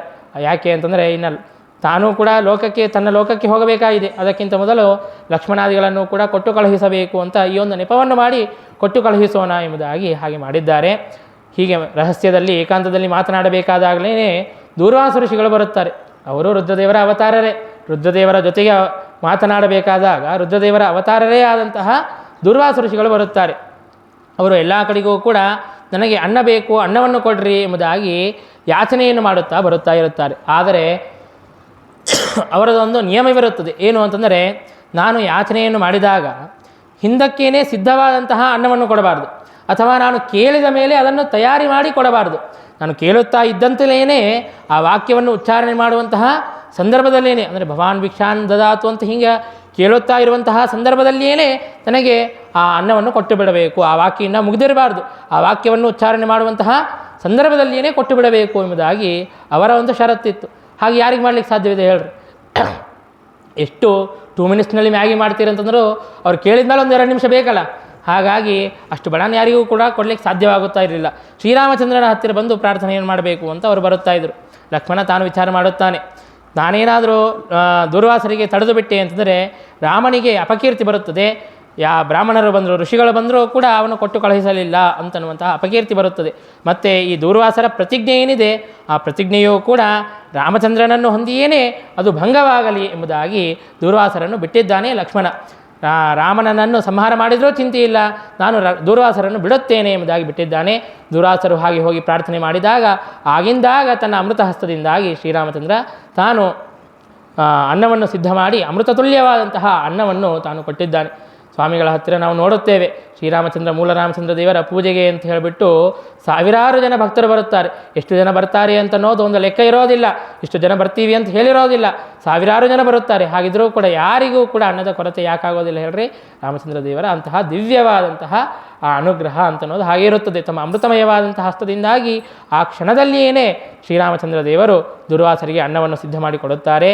ಹೀಗೆ ಆ ಎಲ್ಲ ಜನರಿಗೂ ಕೂಡ ಉದ್ಧಾರವನ್ನು ಮಾಡುತ್ತಾ ಇದ್ದಾರೆ. ಲಕ್ಷ್ಮಣನಿಗೆ ನಿನ್ನ ಲೋಕಕ್ಕೆ ಹೋಗು ಎಂಬುದಾಗಿ ತಾನು ಕೊಟ್ಟು ಕಳುಹಿಸಿಬಿಟ್ಟಿದ್ದಾನೆ. ಅಂದರೆ ಅತ್ಯಂತ ಪ್ರಿಯರಾದವರು ಬಂಧುಗಳು ಅವರ ಸಂಹಾರವನ್ನು ಮಾಡಬೇಕಾಗಿಲ್ಲ, ಅವರಿಗೆ ಬೈದು ಹೊರಗೆ ಹಾಕಿದರೆ ಸಾಕು ಅಂತನ್ನೋದನ್ನು ಪರಮಾತ್ಮ ಅದೇ ಅವರಿಗೆ ಮಾಡುವಂತಹ ಶಿಕ್ಷೆ ಎಂಬುದಾಗಿ ತೋರಿಸಿಕೊಟ್ಟಿದ್ದಾನೆ. ಲಕ್ಷ್ಮಣನನ್ನು ಕೂಡ ತನ್ನ ಲೋಕಕ್ಕೆ ಮೊದಲಿಗೆ ಕಳಿಸಿಕೊಟ್ಟಿದ್ದಾನೆ. ಯಾಕೆಂದರೆ ತಾನು ಹೋಗೋದಕ್ಕಿಂತಲೂ ಪೂರ್ವದಲ್ಲಿ ತನ್ನ ಆಸನ ಅದು ಹೋಗಬೇಕಲ್ಲ ಅಂತ ಹೇಳಿಬಿಟ್ಟು ಶೇಷದೇವರನ್ನು ಲಕ್ಷ್ಮಣನನ್ನು ಕೊಟ್ಟು ಕಳುಹಿಸಿದ್ದಾನೆ.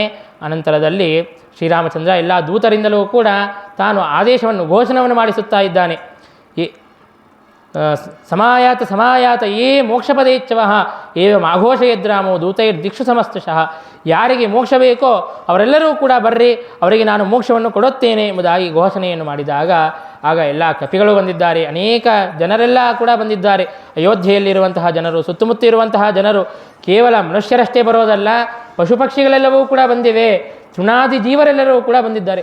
ಹುಲ್ಲು ಕಡ್ಡಿ ಅವರೆಲ್ಲರೂ ಕೂಡ, ಆ ಜೀವರೆಲ್ಲರೂ ಕೂಡ ಶ್ರೀರಾಮಚಂದ್ರನನ್ನು ಅನುಸರಿಸಿ ಮೋಕ್ಷಕ್ಕಾಗಿ ಅಂತ ಬರುತ್ತಾ ಇದ್ದಾರೆ.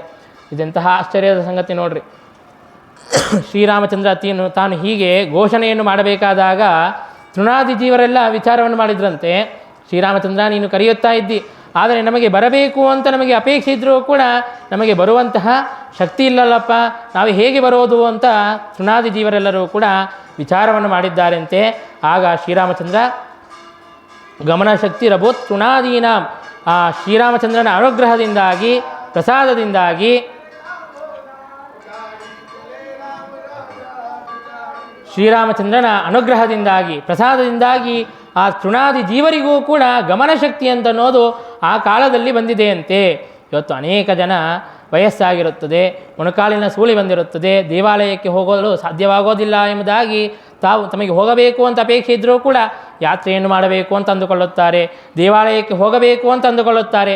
ಹಾಗಿದ್ದರೂ ಕೂಡ ಸಾಧ್ಯವಾಗದೇ ಇರುವಂತಹ ಸಂದರ್ಭದಲ್ಲಿ ನಾವು ಶ್ರೀರಾಮಚಂದ್ರನನ್ನು ಪ್ರಾರ್ಥನೆಯನ್ನು ಮಾಡಬೇಕು. ಪರಮಾತ್ಮ ನಮಗೆ ಆ ಶಕ್ತಿಯನ್ನು ಕೊಡು, ತೃಣಾದಿ ಜೀವರಿಗೇನೆ ನೀನು ಗಮನ ಶಕ್ತಿಯನ್ನು ಕೊಟ್ಟಿದ್ದಂತಹ ಮಹಾನುಭಾವನಾಗಿದ್ದಿ, ಹಾಗಾಗಿ ನಮಗೂ ಕೂಡ ಆ ಶಕ್ತಿಯನ್ನು ಕೊಡು ಎಂಬುದಾಗಿ ಪ್ರಾರ್ಥನೆಯನ್ನು ಮಾಡಿದಾಗ ಪರಮಾತ್ಮ ಆ ಶಕ್ತಿಯನ್ನು ಕೊಟ್ಟು ನಮ್ಮನ್ನು ಕರೆದುಕೊಳ್ಳುತ್ತಾನೆ. ಹಾಗೆ ಶ್ರೀರಾಮಚಂದ್ರ ತೃಣಾದಿ ಜೀವರನ್ನು ಅಂತಂದರೆ ಎಲ್ಲ ಪಶುಪಕ್ಷಿಗಳನ್ನು, ತೃಣಾದಿ ಜೀವರನ್ನು, ಆ ಸಂದರ್ಭದಲ್ಲಿ ಪಶುಪಕ್ಷಿಗಳು, ತೃಣಾದಿ ಜೀವರು ಅವರೆಲ್ಲರೂ ಕೂಡ ಅತ್ಯಂತ ಉತ್ತಮರಾದವರೇ ಅವರು ಇದ್ದರು. ಹಾಗಾಗಿ ಆ ಎಲ್ಲ ಉತ್ತಮ ಜೀವರಿಗೂ ಕೂಡ ಮೋಕ್ಷಕ್ಕೆ ಕರೆದುಕೊಂಡು ಹೋಗಿದ್ದಾನೆ ಪರಮಾತ್ಮ. ಹೀಗೆ ಅವರೆಲ್ಲರಿಗೂ ಕೂಡ ಮೋಕ್ಷವನ್ನೇ ಪ್ರಸಾದಿಸಿದ್ದಾನೆ ಶ್ರೀರಾಮಚಂದ್ರ ಪರಮಾತ್ಮ. ಹೀಗೆ ಪರಮಾತ್ಮ ತಾನು ಶ್ರೀರಾಮಚಂದ್ರನಾಗಿ ಅವತಾರವನ್ನು ಮಾಡಿ ಎಲ್ಲ ಜೀವರಿಗೂ ಕೂಡ ಯೋಗ್ಯರಾದಂತಹ ಜೀವರಿಗೆ ತಮಗೆ ಯೋಗ್ಯವಾದಂತಹ ಸದ್ಗತಿಯನ್ನು ಕೊಟ್ಟಿದ್ದಾನೆ. ಇನ್ನು ಯಾವ ಸಜ್ಜೀವರು ಉಳಿದಿದ್ದರೋ ಅವರೆಲ್ಲರಿಗೂ ಕೂಡ ಶ್ರೀಕೃಷ್ಣ ಪರಮಾತ್ಮನಾಗಿ ಅವತಾರವನ್ನು ಮಾಡಿದಾಗ ತಾನು ಸದ್ಗತಿಯನ್ನು ನೀಡುತ್ತಾನೆ. ಇನ್ನು ಯಾರು ಅಸುರರು ಉಳ್ಕೊಂಡಿದ್ರೋ ಅವರಿಗೂ ಕೂಡ ಪ್ರಾಯ ಕೃಷ್ಣಾವತಾರದಲ್ಲಿ ತಾನು ಅಸುರರಿಗೆ ಅಧೋಗತಿಯನ್ನು ಉಂಟು ಮಾಡುತ್ತಾನೆ. ಇನ್ನೂ ಯಾರು ಅಸುರರಿರುತ್ತಾರೆ ಅವರಿಗೆ ಕಲಿಯುಗದಲ್ಲಿ ತಾನು ಅಧೋಗತಿಯನ್ನು ಕೊಡುತ್ತಾನೆ ಅಂತ ಈ ಎಲ್ಲ ಕಥೆಯನ್ನು ಕೂಡ ರಾಮಾಯಣ ನಮಗೆ ತಿಳಿಸಿಕೊಡುತ್ತದೆ. ಹೀಗೆ ಶ್ರೀರಾಮಚಂದ್ರ ದೇವರು ಅವತಾರವನ್ನು ಮಾಡಿ ಎಲ್ಲ ಅಸುರರ ನಿಗ್ರಹವನ್ನು ಮಾಡಿ ಶಿಷ್ಟರ ರಕ್ಷಣೆಯನ್ನು ಮಾಡಿದ್ದಾನೆ. ಇಂತಹ ದಿವ್ಯವಾದಂತಹ ರಾಮಾಯಣದ ಪ್ರವಚನವನ್ನು ನಾವು 9 ದಿನಗಳಿಂದಾಗಿ ನೀವೆಲ್ಲರೂ ಕೂಡ ಅತ್ಯಂತ ಶ್ರದ್ಧೆಯಿಂದಾಗಿ ಕೇಳುತ್ತಾ ಇದ್ದೀರಿ. ಹಾಗಾಗಿ ಶ್ರೀರಾಮಚಂದ್ರ ತಾನು ನಿಮ್ಮೆಲ್ಲರಿಗೂ ಕೂಡ ಆಯುರಾರೋಗ್ಯಾದಿ ಸಕಲ ಭಾಗ್ಯಗಳನ್ನು ಕೂಡ ಕೊಟ್ಟೇ ಕೊಡುತ್ತಾನೆ ಎನ್ನುವಂತಹ ವಿಷಯದಲ್ಲಿ ಸಂದೇಹವೇ ಇಲ್ಲ. ಅದರಲ್ಲಿಯೂ ಕೂಡ ವಿಶೇಷವಾಗಿ ಜ್ಞಾನಭಕ್ತಿ ವೈರಾಗ್ಯಗಳನ್ನು ಕೊಟ್ಟು ಅನುಗ್ರಹವನ್ನು ಮಾಡಲಿ ಎಂಬುದಾಗಿ ಪ್ರಾರ್ಥನೆಯನ್ನು ಈ ಸಂದರ್ಭದಲ್ಲಿ ಮಾಡುತ್ತೇನೆ.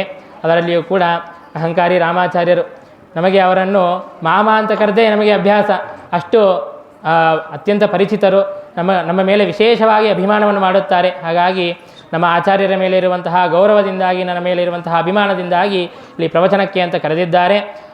ಅವರು ಹಾಗೂ ಇನ್ನಿಲ್ಲಿರುವಂತಹ ಸೆಕ್ರೆಟರಿ ಮತ್ತು ಕಲ್ಚರಲ್ ಸೆಕ್ರೆಟರಿ ಅವರೆಲ್ಲರ ಒಂದು ನೇತೃತ್ವದಲ್ಲಿ ಈ ಕಾರ್ಯಕ್ರಮ ಅಂತ ಅನ್ನೋದು ಅತ್ಯಂತ ಸುಂದರವಾಗಿ ನಿರ್ವಿಘ್ನವಾಗಿ ನೆರವೇರಿದೆ. ಹಾಗಾಗಿ ಅವರೆಲ್ಲರಿಗೂ ಕೂಡ ಭಗವಂತ ಅನುಗ್ರಹವನ್ನು ಮಾಡಲಿ. ಮತ್ತು ಪ್ರದ್ಯುಮ್ನಾಚಾರ್ಯರು ಕೂಡ ಅತ್ಯಂತ ಸೌಹಾರ್ದದಿಂದಾಗಿ ಇಲ್ಲಿ ಕೂತು ಪ್ರವಚನವನ್ನು ಕೇಳಿದ್ದಾರೆ. ಯಾವುದೇ ವಿಧವಾದಂತಹ ನಾನೊಬ್ಬ ಪಂಡಿತ, ಹಾಗಾಗಿ ನಾನು ಯಾಕೆ ಪ್ರವಚನವನ್ನು ಕೇಳಬೇಕು, ಇನ್ನೊಬ್ಬರು ಹೇಳ್ತಾ ಇದ್ದರೆ ಅಂತನ್ನುವಂತಹ ಯಾವ ಅಭಿಮಾನಕ್ಕೂ ಕೂಡ ಹೋಗದೇನೆ ಅತ್ಯಂತ ಸೌಹಾರ್ದದಿಂದಾಗಿ ಅತ್ಯಂತ ಸರಳತೆಯಿಂದಾಗಿ ಇಲ್ಲಿ ಕೂತು ಆ ಪ್ರವಚನವನ್ನು ಕೇಳಿದ್ದಾರೆ. ಹೀಗೆ ನೀವೆಲ್ಲರೂ ಕೂಡ ಈ ಪ್ರವಚನವನ್ನು ನಿರ್ವಿಘ್ನವಾಗಿ ಪರಿಪೂರ್ಣವಾಗುವುದರಲ್ಲಿ ಸಹಕಾರವನ್ನು ಮಾಡಿದ್ದೀರಿ. ಏನು ಪ್ರವಚನವನ್ನು 9 ದಿನಗಳ ಕಾಲ ಹೇಳಿದ್ದೇನೆ, ಈ ಎಲ್ಲ ಪ್ರವಚನವನ್ನು ಹೇಳಿದ್ದು ಕೇವಲ ನಮ್ಮ ಗುರುಗಳ ಅನುಗ್ರಹದಿಂದಾಗಿ, ನಮ್ಮ ಆಚಾರ್ಯರ ಅನುಗ್ರಹದಿಂದಾಗಿ ಹೇಳಿದ್ದೇನೆ. ಯಾವ ರೀತಿಯಾಗಿ ಹನುಮಂತ ದೇವರು ಇಲ್ಲದೇ ಇದ್ದರೆ ಆ ಕಪಿ ಸೈನ್ಯ ಅಂತನ್ನೋದು ವ್ಯರ್ಥವಾಗುತ್ತದೆಯೋ, ಹಾಗೆ ಗುರುಗಳ ಅನುಗ್ರಹವಿಲ್ಲದೆ ಇದ್ದರೆ ಏನೂ ಮಾಡಲಿಕ್ಕೆ ಸಾಧ್ಯವಾಗೋದಿಲ್ಲ. ಅದು ನಾವು ಇದ್ದೂ ಕೂಡ ವ್ಯರ್ಥವಾಗಿ ಹೋಗುತ್ತೇವೆ. ಹಾಗಾಗಿ ಗುರುಗಳ ಅನುಗ್ರಹವಿದ್ದದ್ದರಿಂದಾಗಿ ನಿಮ್ಮ ಜೊತೆಗೆ ಒಂದು 4 ಮಾತುಗಳನ್ನು ಹಂಚಿಕೊಳ್ಳುವಂತೆ ಆಗಿದೆ. ಹಾಗಾಗಿ ಎಲ್ಲ ಪುಣ್ಯವನ್ನು ಕೂಡ ನಮ್ಮ ಗುರುಗಳ ದ್ವಾರ ಭಾರತೀಯರಮ್ನ ಮುಖ್ಯ ಪ್ರಾಣಾಂತರ್ಗತನಾದಂತಹ ಸೀತಾಪತಿ ಶ್ರೀರಾಮಚಂದ್ರನ ಪಾದಾರವಿಂದಗಳಲ್ಲಿ ಸಮರ್ಪಣೆಯನ್ನು ಮಾಡುತ್ತೇನೆ. ಮತ್ತು ಪ್ರತಿದಿನವೂ ಕೂಡ ಈ ಪ್ರವಚನವನ್ನು ನಾವು ಆನ್ಲೈನ್ ಮೂಲಕವಾಗಿಯೂ ಕೂಡ ವೀಕ್ಷಣೆ ಮಾಡುವಂತೆ ಅದನ್ನು ರೆಕಾರ್ಡ್ ಮಾಡಿ ಹಾಕಲಾಗುತ್ತಾ ಇದೆ. ನಮ್ಮ ತಂದೆಯವರು ಪ್ರತಿದಿನವೂ ಕೂಡ ಅದನ್ನು ಎಲ್ಲ ಗ್ರೂಪ್ಗಳಲ್ಲಿ ಫಾರ್ವರ್ಡ್ ಮಾಡಿ please listen, like, share and subscribe ಅಂತ ಬರೆಯುತ್ತಾ ಇದ್ದರು. ಇದು ಸಾಮಾನ್ಯವಾಗಿ ಎಲ್ಲ ಪ್ರತಿಯೊಬ್ಬ ಯೂಟ್ಯೂಬರು ಕೂಡ ತಾನು ಹೇಳುತ್ತಾನೆ, ಶೇರ್ ಮಾಡಿರಿ, ಸಬ್ಸ್ಕ್ರೈಬ್ ಮಾಡಿರಿ ಅಂತ. ಹಾಗೆ ನಾನು ಹೇಳುತ್ತೇನೆ. ಆದರೆ ನನ್ನ ಅಭಿಪ್ರಾಯ ಬರೀ ಅಷ್ಟೇ ಇಲ್ಲ. ನನ್ನ ಅಭಿಪ್ರಾಯ ಏನಿದೆ ಅಂತಂದರೆ, ನೀವು ಕೇಳ್ರಿ, ಶೇರ್ ಮಾಡಿರಿ, ಸಬ್ಸ್ಕ್ರೈಬ್ ಮಾಡಿರಿ ಅಂತ ಅನ್ನೋದಕ್ಕೆ ಶ್ರವಣ ಮನನ ನಿಧಿಧ್ಯಾಸಗಳನ್ನು ಮಾಡಿರಿ ಅಂತ.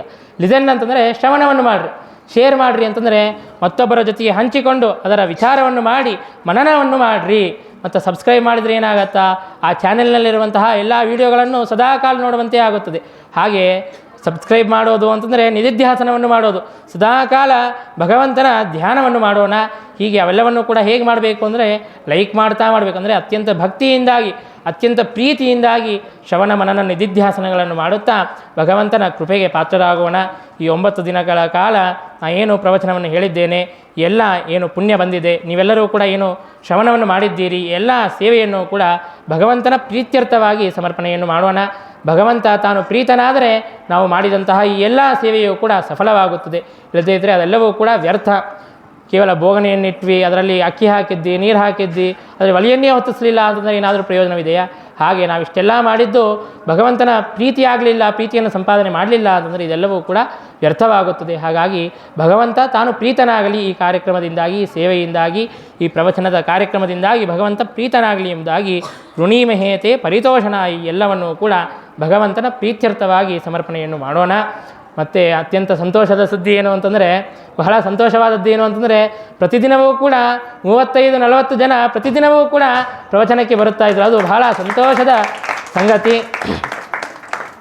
ಬರೋದಷ್ಟೇ ಅಲ್ಲ, ಅತ್ಯಂತ ಉತ್ಸಾಹದಿಂದಾಗಿ ಪ್ರವಚನವನ್ನು ಕೇಳುತ್ತಾ ಇದ್ದರು. ಸಾಮಾನ್ಯವಾಗಿ ಪ್ರವಚನ ಹೇಳ್ತಾ ಇದ್ದರೆ ಅನೇಕ ಜನ ಮಲಗೋದು, ತೂಕಡಿಕೆಯನ್ನು ಮಾಡುತ್ತಾ ಇದ್ದರು. ಆದರೆ ಒಂದು ದಿನವೂ ಕೂಡ, ಒಂದು ಕ್ಷಣವೂ ಕೂಡ ಯಾರೂ ಕೂಡ ಮಲಗದೇನೆ ತಾವು ಪ್ರವಚನವನ್ನು ಆಲಿಸಿದ್ದಾರೆ.